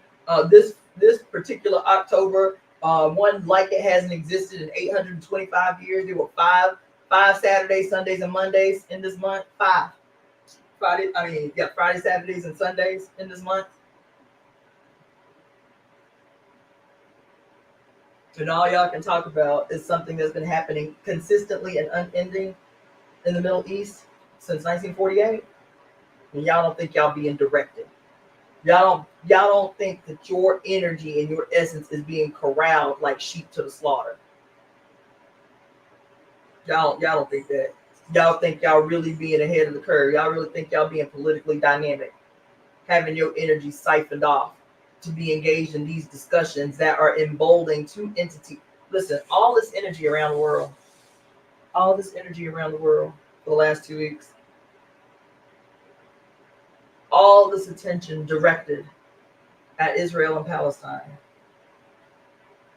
Now, I do not want to sound insensitive because I am not. But the institutions behind this conflict are the institutions that have been emboldened and empowered. You have fed the white world, Christianity and Catholicism. You have fed Judaism, and you have fed Islam. You got millions of people around the globe, millions of people around the globe in the streets around this thing that has been happening unending. There has never been a ceasing in the violence at the hands of Israel against Palestine. Never.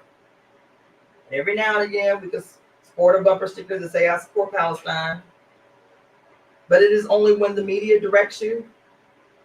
It's the genocide that is happening right now, not a continuation of the genocide that's been happening, because there have been thousands of Palestinian people that have died in the last year alone. So is it not the narrative and the media that's guiding this response? Why?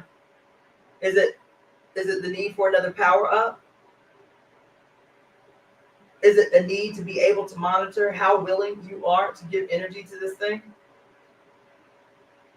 We have to, just like this white boy up on the mountain, the scientists who conducted this ritual, they pull out the stops. This killing of people, this displacing of Palestinians, have me tell it, is ritual. If you have me tell it, is blood magic. And the entities I named are responsible. Too many videos have been coming out, not just in the last couple of weeks, but for years, about Hamas's ties to the Israeli state. This ain't even conspiracy theory at this juncture.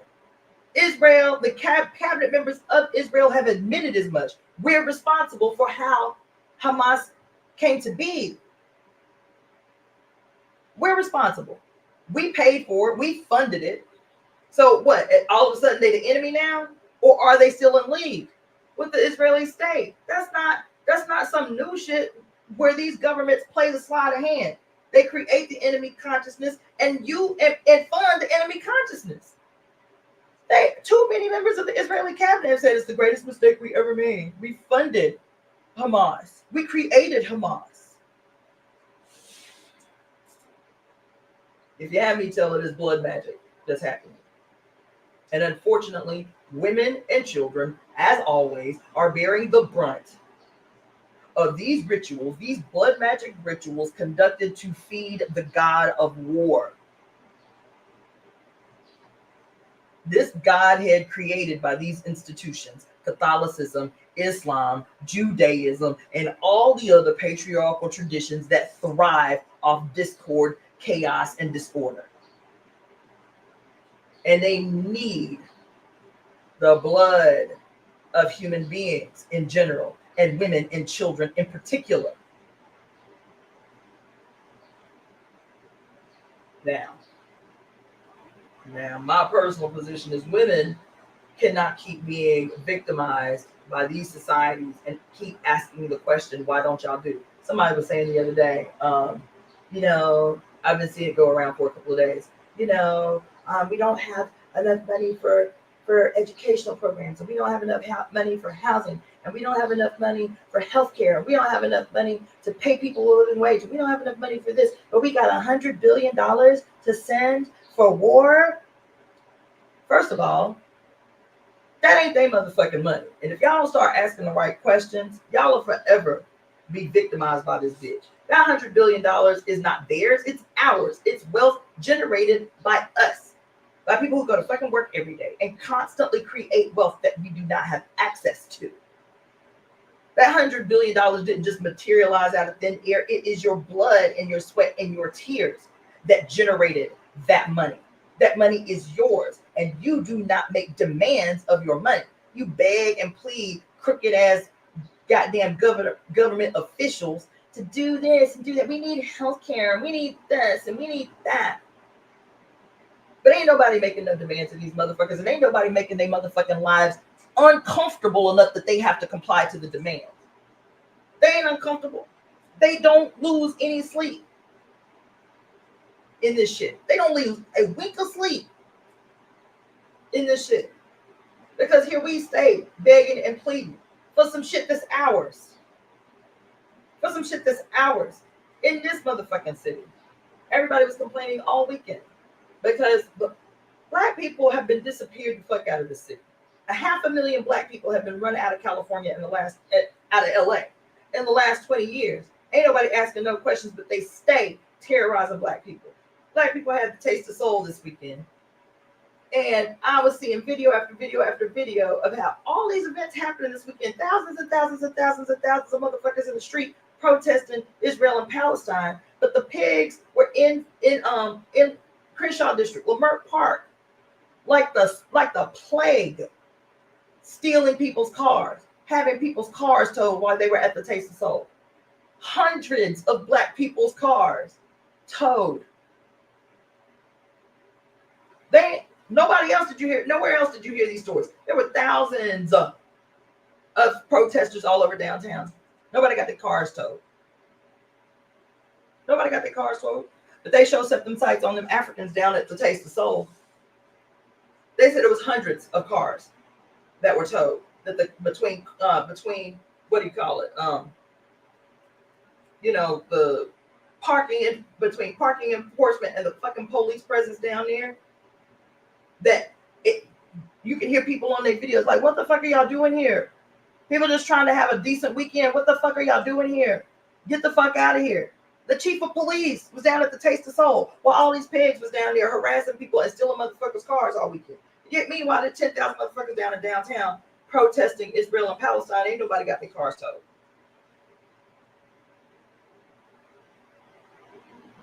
You understand? Black people do not even make up 12% of the population. As a matter of fact, what was the last statistic I heard? The black population in the city of Los Angeles is 7.9%. They didn't disappear. Over 500,000 black people out of the city in 20 years. 7% population. Black people in this motherfucking city. Yet every time you turn around, they got these sights, these scopes set the fuck on the black community, black people. Black people cannot make a move in the direction of any kind of upward motion in this city without it being attacked by this city. Meanwhile, 10,000 motherfuckers in downtown protesting, and a motherfucker on top of the mountain conducting motherfucking ritual.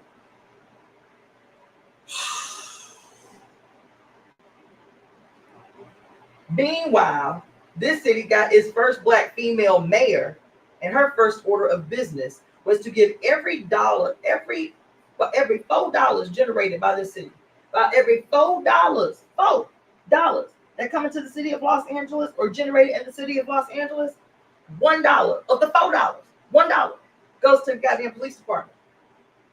$1 goes to the police department. 30 cents goes to address homelessness in the city. Of them $4. $1 out of every $4 in the city goes to the police department under this Negro mayor who gave the goddamn police, the Los Angeles Police Department, the notorious police department, the police department that is still currently under federal investigation for gang activity. This Negro gave the LAPD $3.6 billion budget. Meanwhile, there's 75,000 homeless people in the city of Los Angeles. But she gave the police department. The police department here ain't got 10,000 employees.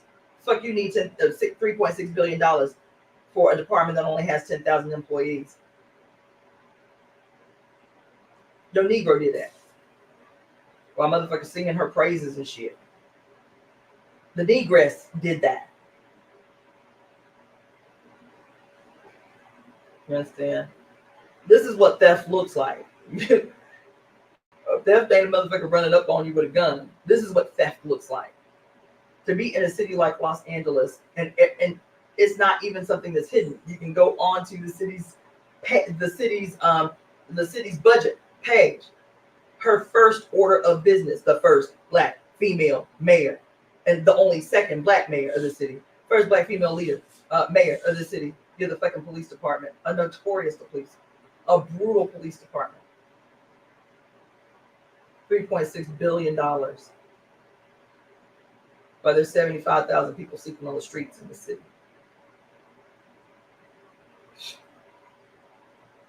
Y'all ain't made their lives uncomfortable. In no way, shape, or form. You can't even convince y'all to come together to do the ritual that even contends with what they do. This white boy got up on the mountain in the city, in the center of the city, on the highest peak in the city, in a building that I'm telling you looks like a mausoleum. Paintings, cathedral paintings, just like you would go and see in the Vatican or some shit. All over every square inch of the ceilings in this place. The heavens represented in every square inch of this place. Big models of all the stars. Big, giant, like tangible models of all the stars and all the planets in this fucking place. While the center of the place looks like a church. It looks like a cathedral.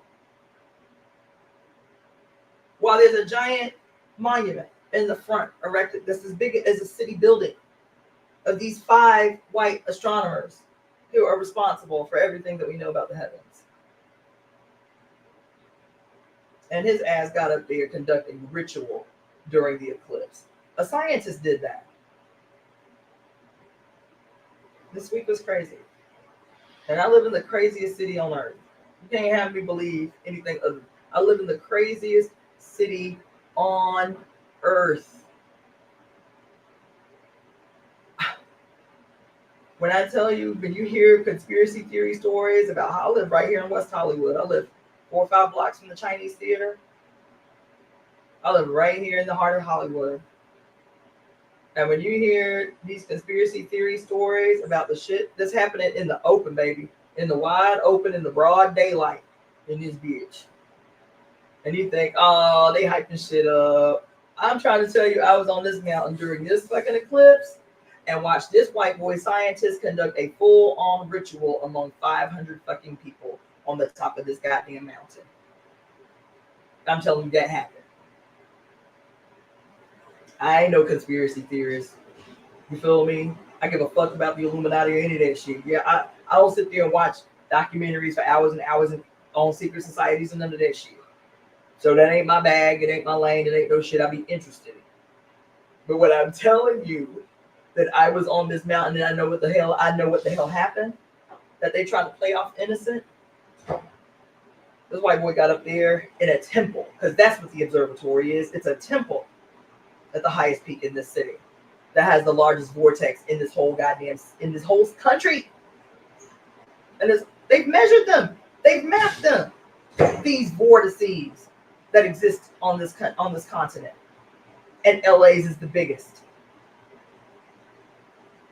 LA's is the biggest. You understand? And that motherfucker got right up there and conducted ritual on that mountain in opposition to the face of the mother, which is black and female. That's what he did. Those 500 people were chanting down the face of the black mother, the dragon that consumes the sun, the one that subdues her son so that he can stop wreaking havoc on the earth. She doesn't murder him. She doesn't kill him. She subdues him so that he can stop wreaking havoc, so that his destructive behavior becomes beneficial. And I watched all these people, predominantly colored folks, chanting down the mother on Saturday under the leadership of this white boy. And if that ain't a message for your ass, I don't know what is. That I'm out there in a red dress, with barefooted, with digging my toes in the ground, singing and praying to the mothers. And this dude on the microphone begins to shout over me, chanting down the mothers, chanting down the mothers, chanting down the mothers. Because he said dragon be gone, but who is the dragon if it's not the mother? If it's not the primordial, if it's not the primordial mother. Who is the primordial mother? Black and female. Black and female. Black and female. I'm just telling you,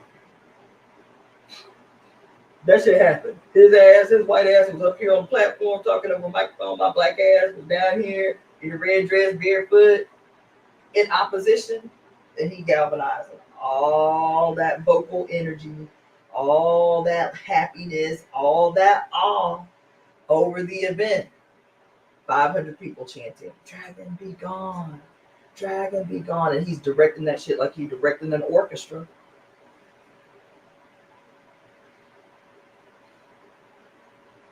Shit, wow, man. It's crazy because I love the city so much. I never, in my adult life, love the place as much as I love LA. I love LA.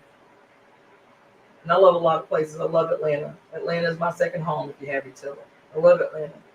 And the reason I love Atlanta is even before I became a spiritual woman, there was an energy that was palpable there, that was magical there. You understand? LA is that time about 100. I instantly love the city. And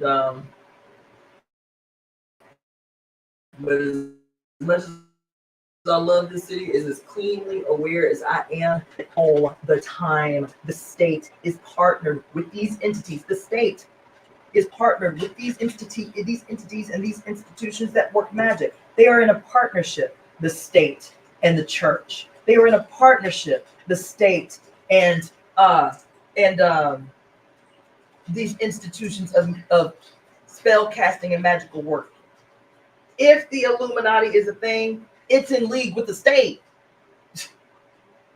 If the Freemason is a viable thing that we should be concerned about, the reason we should be concerned about it is because it's in league with the state. All of these institutions, you have me tell it, govern the state, govern the behavior, govern the action of the state. Because the state is ordained by God. They God. The state is legitimized by our belief in God. They're God. So, I'll tell you, like I told you last week in preparation for the last eclipse, steer clear as much as you can of this shit being force fed to you about what is happening elsewhere that would have you look past the regular ways with which genocide is unfolding in real time, right in your yard, right in your back. I live in a state where they're terrorizing the hell out of indigenous women. But somehow the genocide against indigenous women is not as important as the genocide that is happening across the sea. That's not to make light of what is happening across the sea. But I'm telling you, right here in your backyard, you can point to a million different ways the state is unleashing holy hell on black people, on brown people, on red people, on yellow people, on women, on children. The FBI estimates that there are 1.2 million people being held against their will in this country right now today as slaves. Steer clear of this shit they be trying to force feed you as fucking part of ritual. Concentrate your energy on the things that you can be directly impactful in. And stop being so super scientific that you cannot hear that there are a multiplicity of factors that give rise to a phenomenon as it presents in a particular period.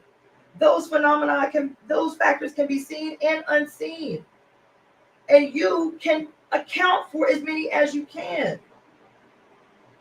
I'm so glad I decided not to drive out of state for the eclipse. I'm so grateful for the insight to be up on there to bear witness to what was happening. I was the only one able to bear witness to it because I was the only one up there that had an understanding of what I was witnessing, of what I saw happen up on this mountain, conscious enough in all areas, in political areas, in spiritual circles, in my understanding totally of what happened up on that mountain. Would anybody else of the 500 people that were up there be able to give an analysis about what the fuck happened on that mountain this past weekend? Nobody. This is how spirit moves. Spirit's like, bitch, you ain't driving nowhere. Take your ass up on this mountain. Because they about to pull a motherfucking jack move up there. And even if it's your lone ass, because even the woman that was supposed to be meeting me up there, there's supposed to be 3 sisters, 3 women meeting me up there. One woman came, but she was like, the traffic was so bad, I got there late. The traffic was so bad, I couldn't get to the mountain. So I was at the bottom of the mountain. I was at the bottom of the mountain in an open field watching the eclipse because I couldn't make it to where you were. I was supposed to be joined by 3 other women. Nobody could make it. I got up there at 7 o'clock because I knew what the traffic was going to be like. And I was fortunate to be able to park a quarter of the mile away from the place. That shit was madness, was pandemonium. Baby, that happened. That happened. If I had not been there, that shit was crazy, y'all. I've been thinking about that shit every day since. That shit was crazy. I needed to take this week off, y'all. But I will be back on my regular schedule come tomorrow, which is the reading that we've been doing of Pure Lust by Mary Daly. Pure Lust by Mary Daly, which is the elemental feminist philosophy. Elemental Feminist Philosophy by Mary Daly. Man, this book has had me beside myself, y'all. This book is so gangster. This book is so chilling. Written in 1983 by a PhD theologian. The woman went to seminary school just to go up in the shit to get the 411, to get the 411, just to give it back to us. Like, listen, this is what you up against if you are going to exercise the planet. That's what she said. The only hope for the whole world is a global goddamn exorcism of the madness created by the Roman Catholic Church and the patriarchal institutions in and of themselves. A global exorcism is the only thing that can save humanity. That's what she said. She said, let me go ahead and go up into these institutions and get the 411 so I can put y'all on game. Because there ain't no aspect of your life, nothing that you think you understand that is your own understanding, that it is all a part of this grand spell that's been placed over the consciousness of every entity on earth. And the only hope for the future is for women to become crazy. That's what she's saying. It's for women to become crazy, for women to embrace insanity. Huh? Baby, this book is off the chart, baby, off the chain. She's like, we are going to have to open our mouths. We are going to have to. I have said this to y'all well before we ever read this book. Telling y'all about the indigenous brother that went on this barefoot doctoring thing where they have to go out into the wilderness and like in groups and they identify local, like native plants, medicinal plants, plants that are poisonous, whatever. And the person that's leading the barefoot doctoring thing is calling all the plants by their Latin name. And he said, I could just feel my blood boiling the whole time. And finally I asked him, he was like, well, what was the name of the plant before y'all got here? Like, what did my people call the plant? Like, I want to know that. I want to know what my people called the plant before y'all got here.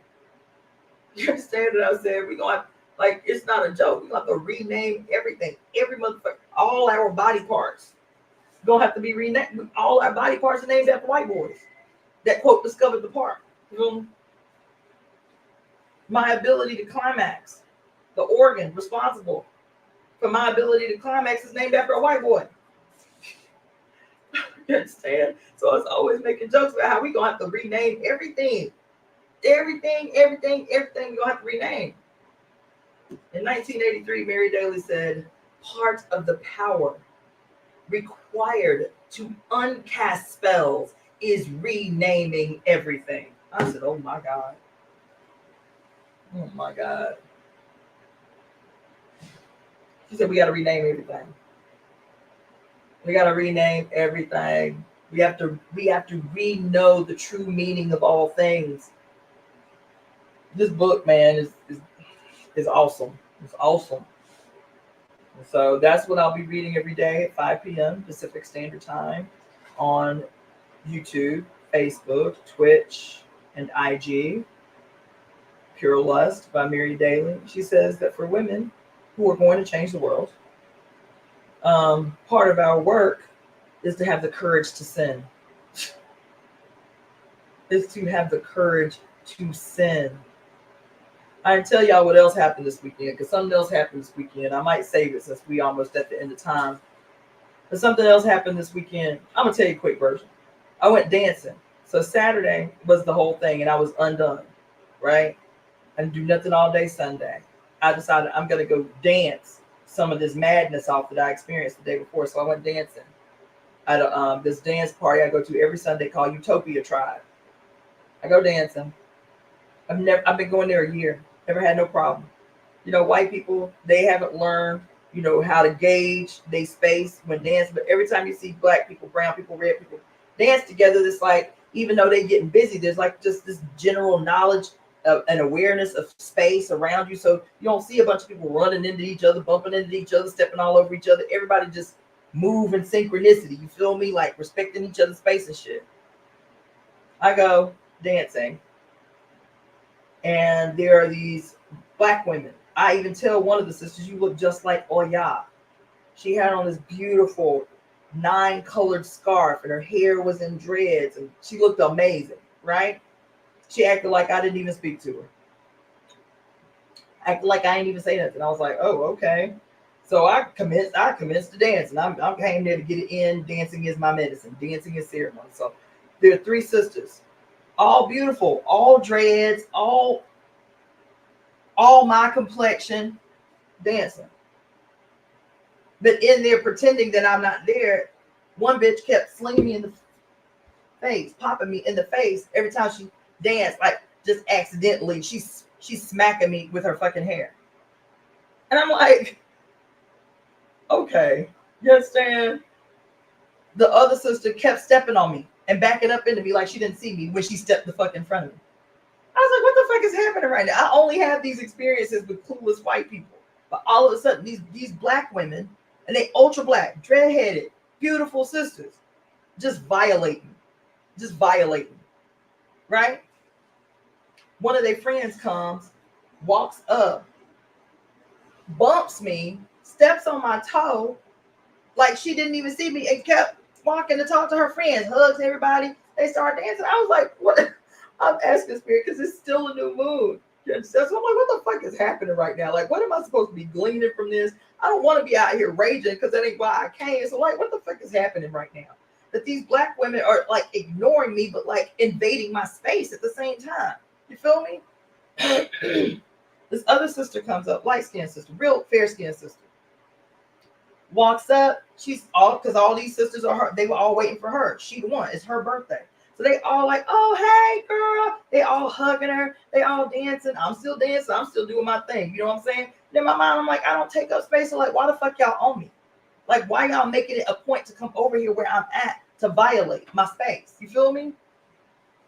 She like, hey, everybody. Hey, everybody. They all dapping her up. She turns and looks at me. She said, what's your name? I said, Cassandra. She said, girl, you look like you're having fun. I said, I am. And she hugged me. The first one to speak out of all these women. The real light-skinned sister. After she speaks, because she done shamed them, you feel me? Now they're all like, I'm this and I'm that. They all want to introduce themselves. We've been there an hour with them stepping on me, violating me, bumping into me like they ain't see me. One bitch slapping her hair on me all the time. I've only had that experience where bitch hair just be flying to hit me every time she turn around. I've only had that experience with white women. Only. I'm like, what the fuck is going on right now? Right? So she shamed them. So they stopped what they doing to speak, introduce themselves. I'm this, I'm that. One's like being off on, oh, I love your bracelet. It's so gorgeous. They ain't said a word to me in the hour that we've been there. But they done gone out their way. There's plenty of space. But they done gone out their way to like violate. And I'm sitting here, I'm like, well, damn, I ain't taking up no space. Like, what the fuck y'all on me for? You feel me? And I'm confused because this shit never happens. I've been going to Utopia Tribe for a year. So this girl, the last straw was me. I'm standing literally about a foot in front of the DJ booth. Another light-skinned woman comes and there's space on the side of me. This bitch comes and stands right in front of me. I'm telling you, there's not this much space between me and the DJ booth. And she comes and stands right in front of me. I am when I tell you I am in shock. I was like, this is not just happened. I am tripping. This has not just happened. I poked her in the shoulder. I said, girl, you just stepped the fuck in front of me like you didn't see me. Meanwhile, your body is touching me. You're so close trying to talk to the DJ. I said, you could have stood right here, an inch next to me, and still talk to the DJ. I said, what the fuck are you standing in front of me for? Oh, I didn't even see you standing there. I said, okay. I said, bitch, you just proved my point. I said, you just proved my point. What do you mean I proved your point? You being real aggressive right now. Why you being so confrontational? This happened on Sunday when I went under this new moon to detox from the day before. These black women, not a white woman in sight, y'all, were straight violating. And I am at odds with spirit trying to figure out, like, what the fuck is the message right now? Like, what is it? What in the fuck is happening right now? I just came out here to dance. You feel me? You're being real confrontational right now. I say, you motherfucking right. I'm being confrontational, bitch. You just stood right the fuck in front of me. How disrespectful can you be? I said, you walked in front of me like I was transparent, bitch, like I was see-through. I didn't see you standing there. I said, you motherfucking right. You didn't see me standing there. Thank you for proving my point, because I've been experiencing this shit all night with y'all. So now I'm loud. Because now I'm talking, I ain't just talking to her. I'm talking to all these black women who have been acting like I'm invisible while violating space the whole night. I said, you motherfucking right, you didn't see me, and that's the point. What you trying to say? I said, colorism in this bitch is real. Now, it's either that I'm black, or it's either that I'm fat, or it's the both. But y'all motherfuckers have been violating all night. The fuck is going on? Girl, my mama and my daddy is black. I said, what's this got to do with you disrespecting me right now? I said, what that's got to do with you disrespecting me right now? What, your mama black, your daddy black, so you can't be a fucking hater? You can't be a violator? You can't be a colorist? I'm not no colorist. That's something deep in you, girl. I said, girl, if you do not get the fuck out of my face, I'm good. I'm good. Go on about your life so I can do what the fuck I came here to do. Go on about your life. Now, I'm just saying, do you believe in God? I started laughing. This bitch asked me if I believe in God. I just started laughing. I said, look, I am done talking to you. The fuck do you mean? You don't know me. I said, get the fuck out of my face. Get the fuck out of my face. Do you believe in God? Because I just think you need to talk to the Lord. Girl, I said, shut the fuck up. Shut the fuck up and go about your life. Go on and do what you was trying to do. That was so urgent that you had to violate in the first place. Because, bitch, we wouldn't even be having this conversation if you didn't violate. Right? So I'm still tripping. I'm like, I cannot believe this shit just happened. I've been here a year. Everybody in this bitch know me. How the fuck did this just happen? Right? Like I said, end of the night, I came here to dance. So I didn't leave. I was like, I'm not giving up space and I'm not leaving. So I commenced dancing. I finally sit down tired. Right? I've been dancing for 2.5 hours. I'm tired. I sit down. I'm on my phone trying to recoup my energy. One of the women came and sat next to me. I just want to apologize because, you know, I felt like, I just came out here to show out and everything, but I could feel your energy. I could feel like you felt like I was being disrespectful. Now, at this point, I ain't said a word to her all night, but she kept bumping into me, kept acting like I was invisible. You understand? So she come out her way. I just want to apologize because I felt your energy and I felt like you felt like I was being disrespectful. from? Because you're telling on yourself right now. I was like, I appreciate the apology. Well, I just wanted to make sure you knew I was sorry. This happened, y'all. If it had happened any other time without the context of the eclipse the day before and how wide the fuck open I was, I'd have just brushed it off. Bitches drunk, they do fucked up shit. You feel me? But that energy wasn't it. So I leave that place and I go to another bar right down the street before I go home. I'm like, I want to go to another bar. I sit in this bar. It's a dive, so it's like chill. Everybody's just chill. Everybody's sitting at the bar drinking, whatever. Nothing extra, just a bar. This white dude comes and sits next to me. Let me tell you how to listen. How spirit intervenes in your life, and are you ready to listen? Can you hear when spirit intervenes, man? That's all it is. Can you hear when spirit intervenes? Because I'm trying to detox from this shit that just happened on the roof at this party. And I go to this little hole in the wall dive where don't nobody know me and I can just chill and have a drink. And this white boy come and sit next to me and he want to chit chat. And I'm trying to be nice in how I'm blowing him off. You feel me? He proceeds to tell me that he's famous. I was like, oh, word? Like that, just like that. Oh, word? He's like, yeah, I'm in town for, the Grammys nomination committee or whatever, because whatever, but I'm famous.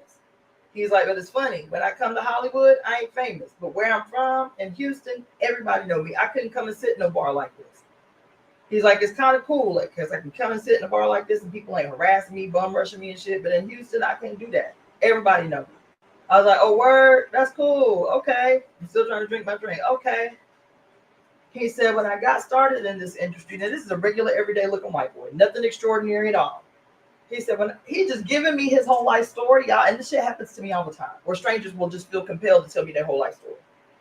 He said, when I first got started in this industry, and he started naming big names. He works in the hip hop industry. He works with a lot of big name hip hop artists. I was like, oh, cool. He started name dropping. I was like, oh, cool. That's what's up. Word, I like them. Took my kids to see them in the concert and shit. Like, he's like, but this people I work with. He said, when I got started in this business, because I'm a white guy, I recognize, that I had to kind of like fight for my space in the business, in the industry. He said, and I want to tell you this. I don't know you. Listen to this. He said, I don't know you and probably won't ever see you again. But I want to tell you something. He said, whatever it is that you're involved in, whatever it is that you want to do, you have to remember one thing. He said, whatever it is you want to do, whatever it is you're trying to do, you better make a fucking scene. I said, oh my God. I texted that quote to myself so I wouldn't forget it. He said, whatever it is you're doing, whatever it is you're trying to do, you better remember, you better make a fucking scene. You better make a scene. So when I'm up on that motherfucker, the first thing I thought about when he said it was me being up on that motherfucking rooftop a couple hours earlier, saying to spirit, why these motherfuckers fucking with me? I ain't taking up no space. And just want to look like all y'all standing there dancing. It's like, bitch, that's why I'm on you, is because you ain't taking up no space. Bitch, you ain't made no scene. You ain't taking up no space. That's why they can violate. That's why they can violate, because you ain't made no scene. You ain't taking up no space, bitch. You ain't made a scene. I said, oh my God, this white boy. That was it. Part ways, bye, see you later, good to meet you. He said, whatever it is you doing, whatever it is you up to, I don't know you. But whatever it is you doing, you better make a scene. You better make a scene. And spirit instantly took me back up to that goddamn party where I did not make a scene. Yeah, when that girl finally violated the way she did, but she stood in front of me, I let her know about herself, but I still didn't make the kind of scene I should have, where all these bitches have been violating all night. In my mind, I'm saying, I ain't taking up no space. Why they fucking with me? I'm just one black woman in a sea of many, and why they on me? Why they in my shit? Because you ain't made no scene. Because you ain't took up no space. That's why. I'm telling you, this week has been crazy. Okay? So get ready, because we got this other eclipse coming up this Saturday. Be deliberate about how you move in the world, about what you do on that night. Be purposeful. You understand? Be purposeful.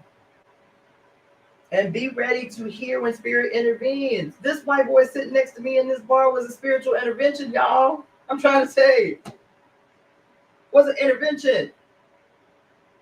Stop being cautious, Cassandra. Stop being small, Cassandra. Make a motherfucking scene, Cassandra. Show the fuck, because that's the only thing y'all respect anyway. Y'all act like black women are invisible until we cut the fuck up. It ain't till we cut the fuck up that y'all act like y'all can hear us, that y'all act like y'all can see us. But in that motherfucking bar that night, I said several times, these bitches acted like I was invisible, like I was not even there. Bitch, I know you see me. My big black ass child weigh over 250 pounds. I know you see. I wear vibrant colors all the time, bitch. What the fuck you mean you didn't see me standing here? Because that's how y'all do. That's how y'all do. That's how y'all do. And then want to act uncomfortable or startled or some shit when somebody poke you in the motherfucking back. Say, bitch, I'm standing here. What the fuck are you doing? That up until then, we try to be calm because y'all uncomfortable with how we express emotion. We try to be chill because y'all uncomfortable by our presentation in the world. You feel me? We try to keep it clean because y'all uncomfortable with our very presence in space. And we do all of these things, and it does not at all ever garner any respect from y'all, any fucking anything. And so it's not until a bitch get ignorant, it's not until a bitch show the fuck out, it's not until you make a motherfucking scene that all of a sudden y'all recognize me in here. Y'all recognize that we are in here. And so that's my message for every melanated woman, watching. Cut the fuck up this week. Cut the fuck up this week. Make a motherfucking scene. Go out your way to make a scene this week. Take bold and courageous action this week. I don't care what it is. I don't care what it is. I'm about tempted to put on a motherfucking lopper. Put on a motherfucking, like a what you call it? Like a lopper, like a tie around fucking, what you call it? What's the word I'm looking for? Like a where you tie around your waist, just like a little lopper, like they call it something else, but a lopper that you tie around your waist.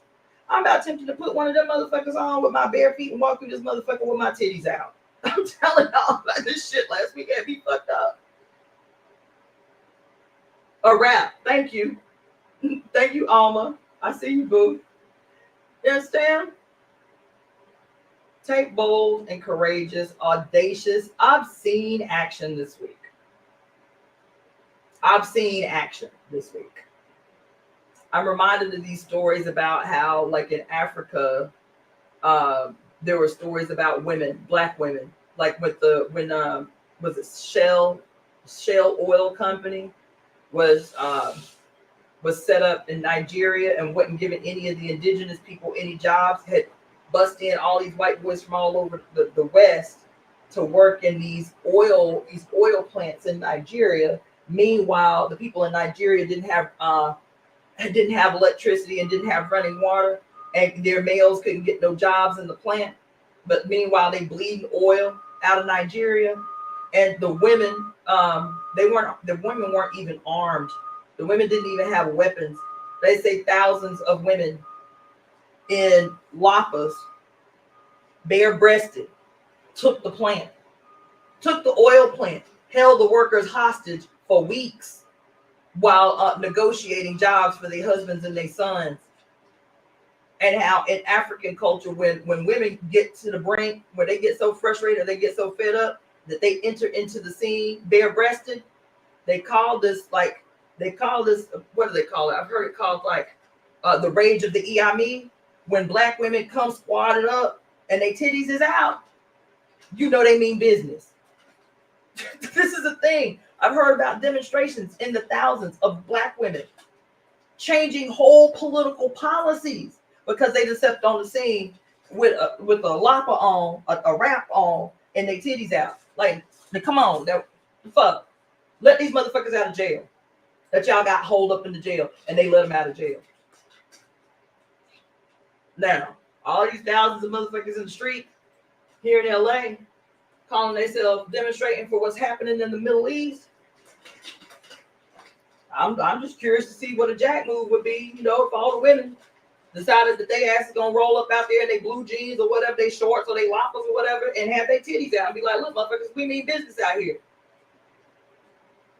But y'all can't even do the bare minimum, man. Y'all say y'all give a damn about Palestine, but every day in this city, I see all the goddamn Starbucks with lines wrapped around the building. Starbucks contributes 25% of its fucking profits to the Israeli state. Y'all don't. How many of them thousands of people demonstrating on behalf of Palestine out in the city went to get Starbucks before they went to the demonstration? Y'all can't even do the little shit. How many motherfuckers go to Home Depot for every fucking need that they have? But Home Depot is a major contributor to the preservation of the Israeli state. I just put a list of 30-something companies that are long-term supporters of the Israeli state. Y'all ain't even willing to monitor how you spend your motherfucking money. Y'all talking about the $100 billion that go to Israel, that's going to Israel. Where them $100 million of them $100 billion came from? It didn't just come from the quote government. It came from all these goddamn corporations who outwardly support the preservation of the Israeli state. Home Depot, Starbucks, McDonald's, and a whole list, Nestle, and a whole list of other motherfuckers. Y'all can't even monitor where your money go and then complain about how the money get tossed over there. But yeah, listen. There was a big demonstration that happened in New York some years back, maybe the early 2000s. It was about the increase of violence against women. And this damn demonstration in New York, New York City, thousands of women topless in the streets of New York. Thousands of women in the streets of New York, painted on they bare-breasted self. Even now, I'm not asking for it. Even now, I'm not asking for it. Thousands of women walking through the streets of New York, bare-breasted. Child, look, women are going to save the fucking planet. Women are going to save the earth. Are we willing and are we ready to take radical, bodacious fucking action to execute that shit? Women are going to save the planet. Now, you can be mad about that. It doesn't matter. The facts are what they are. Women are the brunt bearers of the goddamn tyranny on the planet. It is our babies doing the suffering at the hands of tyrants on this bitch. Women are going to save the fucking planet. Women are going to save the earth. And those who unite with women, those who give a fuck about women, are going to fall under the leadership of women while we change this shit. That's all. That simple. That simple. It is our children. Who are our children? All of you. Every one of you that has been convinced to join the military. Every one of you who has been the victim of some other human being. All of you are our children. Male, female, and all the genders in between. Black, white, red, yellow, brown. Y'all all are our children. That's why I can say that. I'm not just talking about babies. I'm talking about children. All of your trauma is because your mama was traumatized. It is women that are going to save the fucking world. It is women that are going to save the fucking planet. It is women that are going to restore the hole in the ozone layer and be responsible for the purifying of the fucking waters on this planet. It is women that are going to change the world. And it is going to be her children under her leadership, under her direction, that save the fucking world. Comply with our will and the world will be made right. Comply with our will and the world will be made right. Stop fucking off. Stop fucking off. God damn it. Women are going to save the world. And if you have a fucking problem with that, if you are triggered by that statement, I am not your problem. I am not your problem, boo. I am not your problem. Your mama is not your problem. Uterus possessing human beings are not your fucking problem if you have a problem with that statement. You understand? Like, I appreciated what this white boy said at the bar. He said, bitch, make a scene. I don't know what the scene is, but make it. Make a motherfucking scene. Make a motherfucking scene. I'm about tempted to be out here because, you know, ever since this shit happened in the Middle East, the church, baby, the church is being fueled, baby. The church population is expanding, as it always does when there's a threat of the end of the world. Every time some shit jump off, it's like, man, this is the fulfillment of prophecy. God said this was gonna happen. You feel me?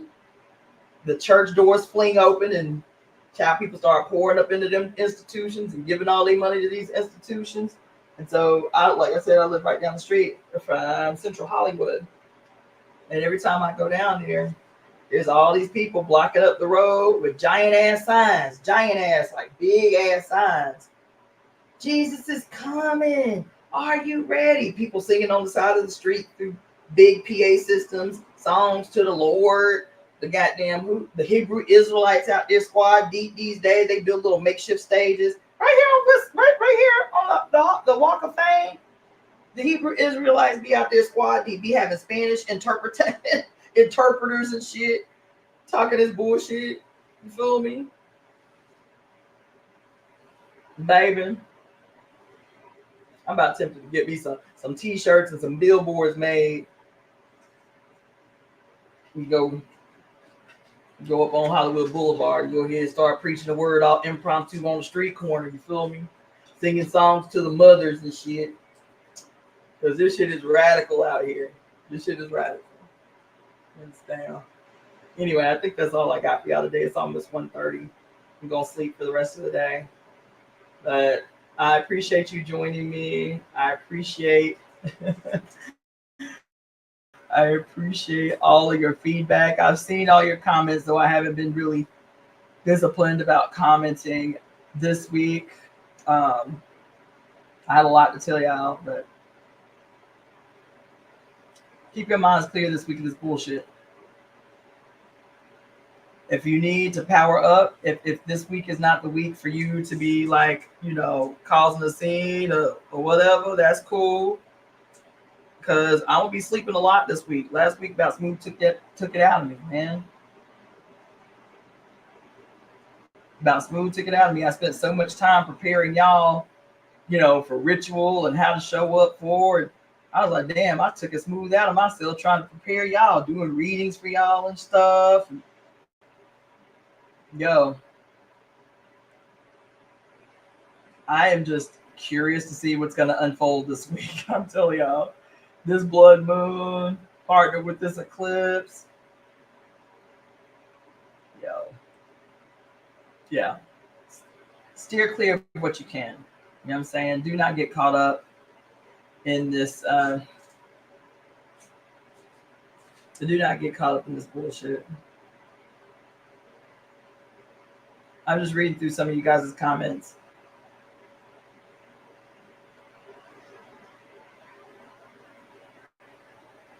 Yo, y'all were going ham when I was talking about Trump. Listen, that shit was. If I'd have been taking bets for every time I said Trump was gonna win, and people were like, that's that bullshit. Let's take a bet. I would have been rich if I would have gone ahead and took out the bet. I'm telling you, I would have been rich. I had people mad at me like Trump ain't gonna win. Like, what the fuck you talking about? Yo, I just saw the writing on the wall, baby.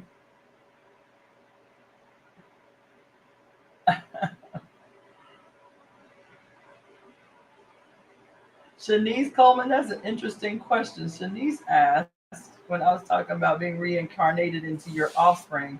She's like, wait, what happens if you don't have no children? Who do you reincarnate into?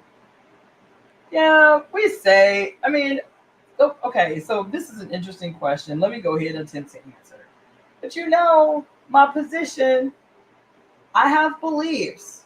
that I don't try to impose on others. But I also have children. So it's easy for me to say, yeah, I'm reborn in my offspring. But really, when I talk about familial reincarnation, I think when these traditions talk about familial reincarnation as opposed to like random reincarnation, you got DNA. So even if you don't have children, you can be reborn into your DNA. At least that's how a lot of the African ancestral traditions believe. You're reborn in your DNA. So you might not have direct offspring, but you got DNA. You got family members, right? That's my reasoning. But we might learn once we die that reincarnation ain't real. That's not far fetched. And I just, for me, evolution is this open thing. I have some beliefs. My beliefs are not etched in stone. I allow myself to be malleable. I allow myself to be fluid. There are sets of things that I believe right now that I'm telling you 5 years ago I didn't believe. Definitely 10 years ago I didn't believe. Definitely 15 years ago I didn't believe. You understand? And I feel like that is more important in terms of like evolutionary consciousness is one, the ability to receive information, process it within yourself to see if it feels right to you. Because I believe that the age of religious institutions are at its end. I believe that's what they're fighting so hard against is the end of religious institutions. Nobody's jockeying for this shit no more. Nobody's jockeying for organized religions anymore. That if we're the temple, then it means that our religion is our religion and it's just ours, right? If our body is the temple, then it means our religion is peculiar to us, that we can make up for ourselves what resonates with us and what does not, and apply it in our life the way we see fit. That's what sovereignty is. So the Indians believe in random reincarnation. They can come back as a rat, they can come back as a cow, they can come back as a frog, they can come back as a tree. Who am I to say they're wrong? Because my ancestral tradition says something else. They're not wrong. Their worldview, their lived experience, their culture dictates what they believe. And as individuals, even from that, they can accept what resonates with them and reject that which doesn't. So I hope that's an answer to your question. Our most African traditional beliefs are in familial reincarnation. We say we're reborn in our offspring, but we're reborn through our DNA. We're reborn through our DNA. Why? Because we all share blood. We all share the same. We all share the same DNA in our line all the way back. So you can come back as a cousin or as a nephew or as a niece. Shanice. Yeah, I would say just not like to be fluid, not to be rigid in the acceptance of beliefs and philosophies. To not be rigid, to be fluid in what resonates with your flesh, what resonates with your spirit. How do you feel about it when you hear it? Like, oh yeah, that makes sense. Oh no, that sounds like some bullshit. With no judgment and keep it moving. I hope that answered your question.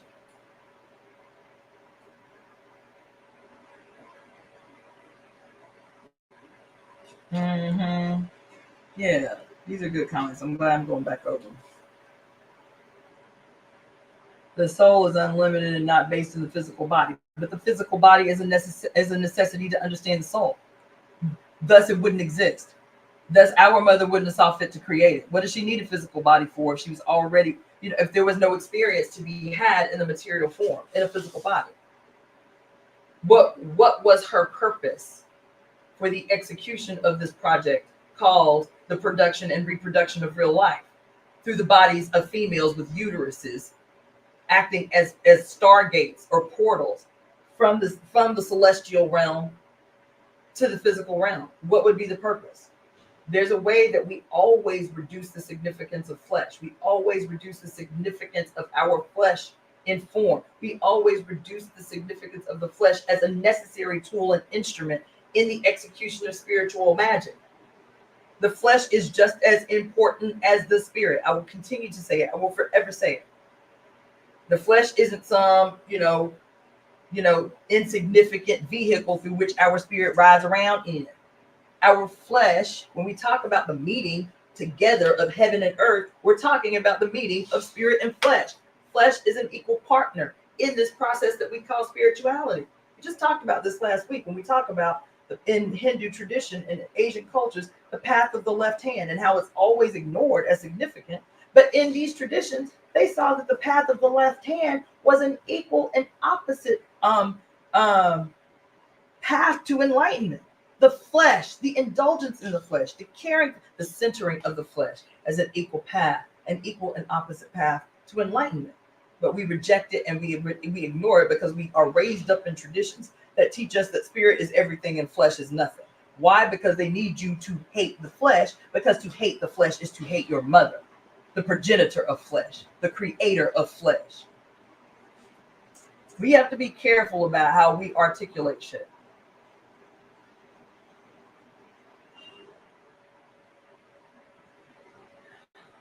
Rooted 2020. I'm just now seeing this comment. As we get closer to the April 2024, or it's April 8th, 2024 eclipse that's happening on the other side of the country. So from the western portion of Mexico, entering from the western portion of Mexico and going up and out through the northeast New England area.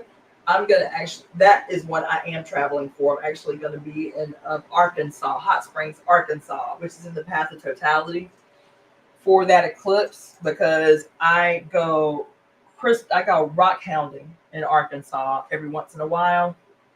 And what I mean by rock hounding is like, this is one of the crystals that I pulled out of one of the crystal quartz mines in Hot Springs, Arkansas. See? So it's a cluster crystal, so you can see it. But this is one of the crystals that I pulled out of the mine in Hot Springs, Arkansas. And the path of totality is actually right through Hot Springs. So me and some friends are going to go up there. They have a campground up there. And we're going to go up there and dig for crystals during that eclipse. And but I'm saying that because as it gets closer, I will be talking to you all more about how to prepare for that eclipse coming up on April 8th of 2024. It also is a big eclipse. So let's see what else. They are frightened by our wild, natural spiritual selves. Damn trespassing bum. Yeah. Okay. Yeah, I see these responses to what happened to me in beer ceremony. That shit was, but I ended up having to do a lot to get rid of the impact of that ceremony on my fucking spirit, yo. Like I said, I had night terrors for 2 weeks. Couldn't get any answers from any of the people that facilitated, and so I had to, do what I know to do.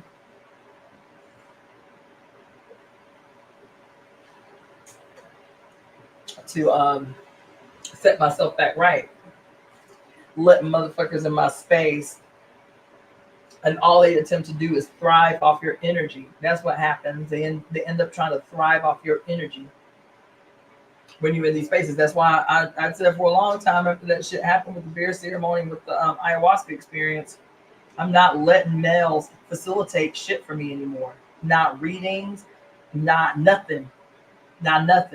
Males cannot facilitate for me anymore.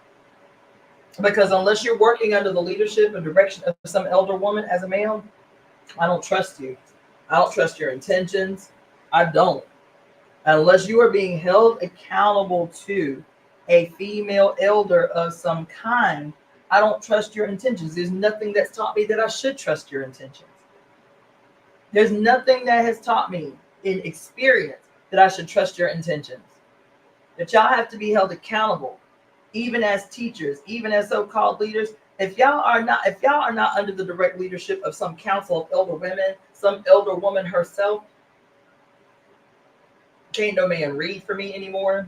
Can't no man lead ceremony for me anymore. If it's not led by women or led by myself, I'm uninterested. I've had too many experiences where I've been laid waste to by so-called spiritual men. No.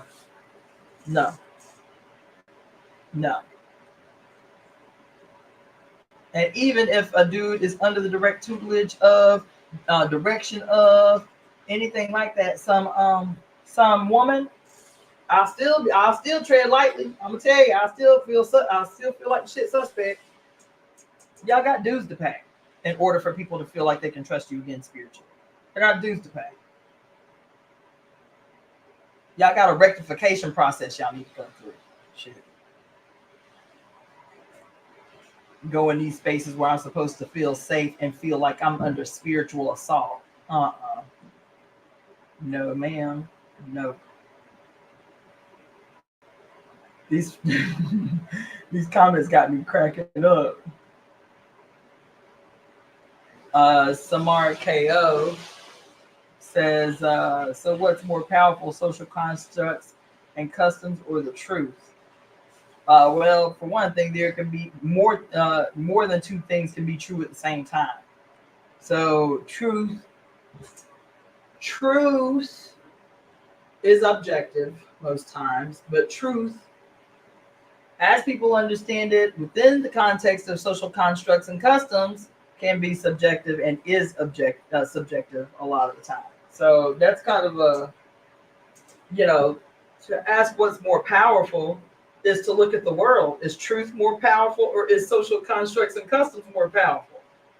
Social constructs and customs are more powerful right now because they distort the truth and then make you believe that the distortion is the truth. So in your mind, something that may be true, but that may be untrue, that you think is true through social constructs and customs, but you move based on this understanding that you have that is real, you execute and continue to propagate the social constructs and the customs that are based in fallacy. You know what I'm saying? Truth has to be backed by action. And that's the problem a lot of the time is what people think they say is true. Like all these activists, they think revolution is true, but like, are they really about that life? Just because they believe it's the truth, are they actively engaging in revolutionary action of any kind? Revolutionary is just outside the constructed norm. But you can't even go on a mountain and contest a motherfucker casting spells over the whole fucking city. And he a scientist. That's what I'm saying. Thanks, my Amy.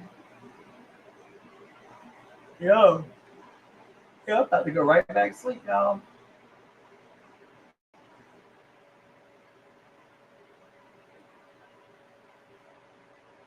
Oh, Naya Ostat, thank you, sister. That's dope. I don't know what is going on with my notifications. It's acting funny. Some people are saying they're getting them, and some people are saying they aren't.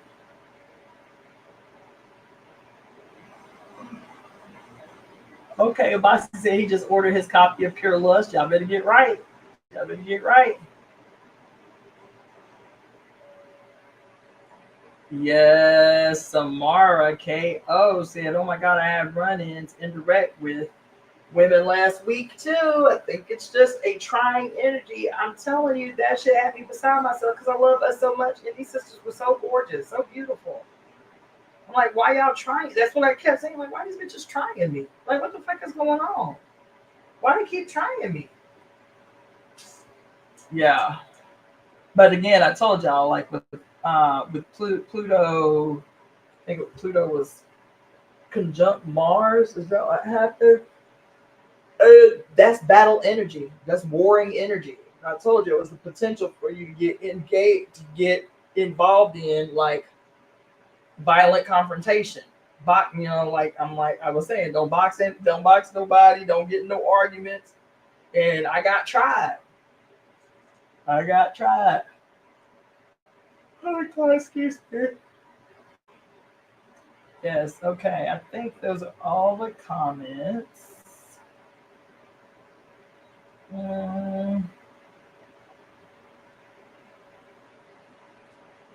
No way. I'm posting this comment. Abasi says Pope John Francis used to be a nightclub bouncer. Get the fuck out of here. Is that true? I just saw this in my facts page on Twitter. No way. Oh no. Don't send me into a wormhole today. I ain't trying to go into no wormholes. Is this true? Somebody find this out so I ain't got to go into no wormhole. How John Paul wasn't no bouncer. But I was telling y'all when I read that whole section to y'all on prostitution in the Women's Encyclopedia of Myths and Secrets that I'd seen this dude do this whole presentation, this evangelist in South Africa that wrote out all the list of the history of the popes and how many of the popes were born to priest fathers and prostitute mothers. Several of the famous popes had priest fathers whose mothers were prostitutes.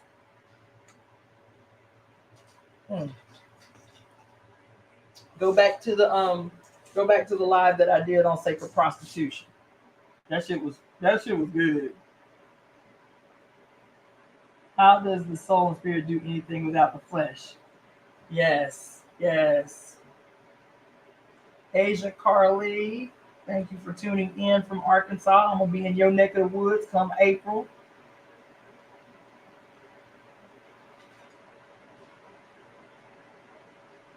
Yes, Carlotta, come on, man. Carlotta says, can a nothing experience? Patriarchy is all about transcending the flesh instead of becoming whole with the spirit and flesh. Yes. Yes, synergistic. Yeah. Let's see. I discovered your channel just 2 weeks ago. I'm in my very early 20s, and I was amazed by your information. I have a question. How do you perform menstrual rituals? Grace, if you're still on the line, why don't you send me an email at releaseheartcenter@gmail.com, releaseheartcenter@gmail.com, and I can answer those questions for you. Plus, I think under the that we did 3 sections on the history of menstrual blood and moon rituals. I think I might have placed some rituals in there, but so you can revisit those 3 videos and then send me an email and I can give you a couple of rituals. Okay, Carlotta got her copy of Pure Lust. Okay. Yes. All right. So Chrome Addict Ribbon, thank you for tuning in. Abasi, thank you for being in the place. My name, Carlotta, everybody that tuned in from IG. Thank you so much. I'm struggling now because I'm about to go back to sleep. Thank you so much. My name is Cassandra Floyd, also known as the Daughter of the Fates, founder of the Temple of Evolutionary Emergence, and I will see you again tomorrow at 5 p.m. Pacific Standard Time for the reading of the book Pure Lust by Mary Daly. Pure Lust by Mary Daly. We'll be reading tomorrow at 5 p.m. We still aren't halfway through the book, so I'd say we probably got another 2, maybe 3 weeks left before we finish the book. And I will see you guys tomorrow. Have a great rest of your weekend. Get plenty of sleep and rest and care and power up for this coming blood moon lunar eclipse happening on this Saturday.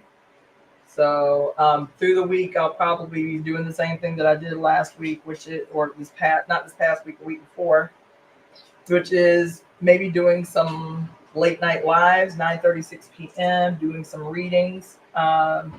If y'all want me to do some readings and to give you some ritual preparations for how to handle the lunar eclipse blood moon on this Saturday. So that being said, I will see you guys tomorrow. Peace.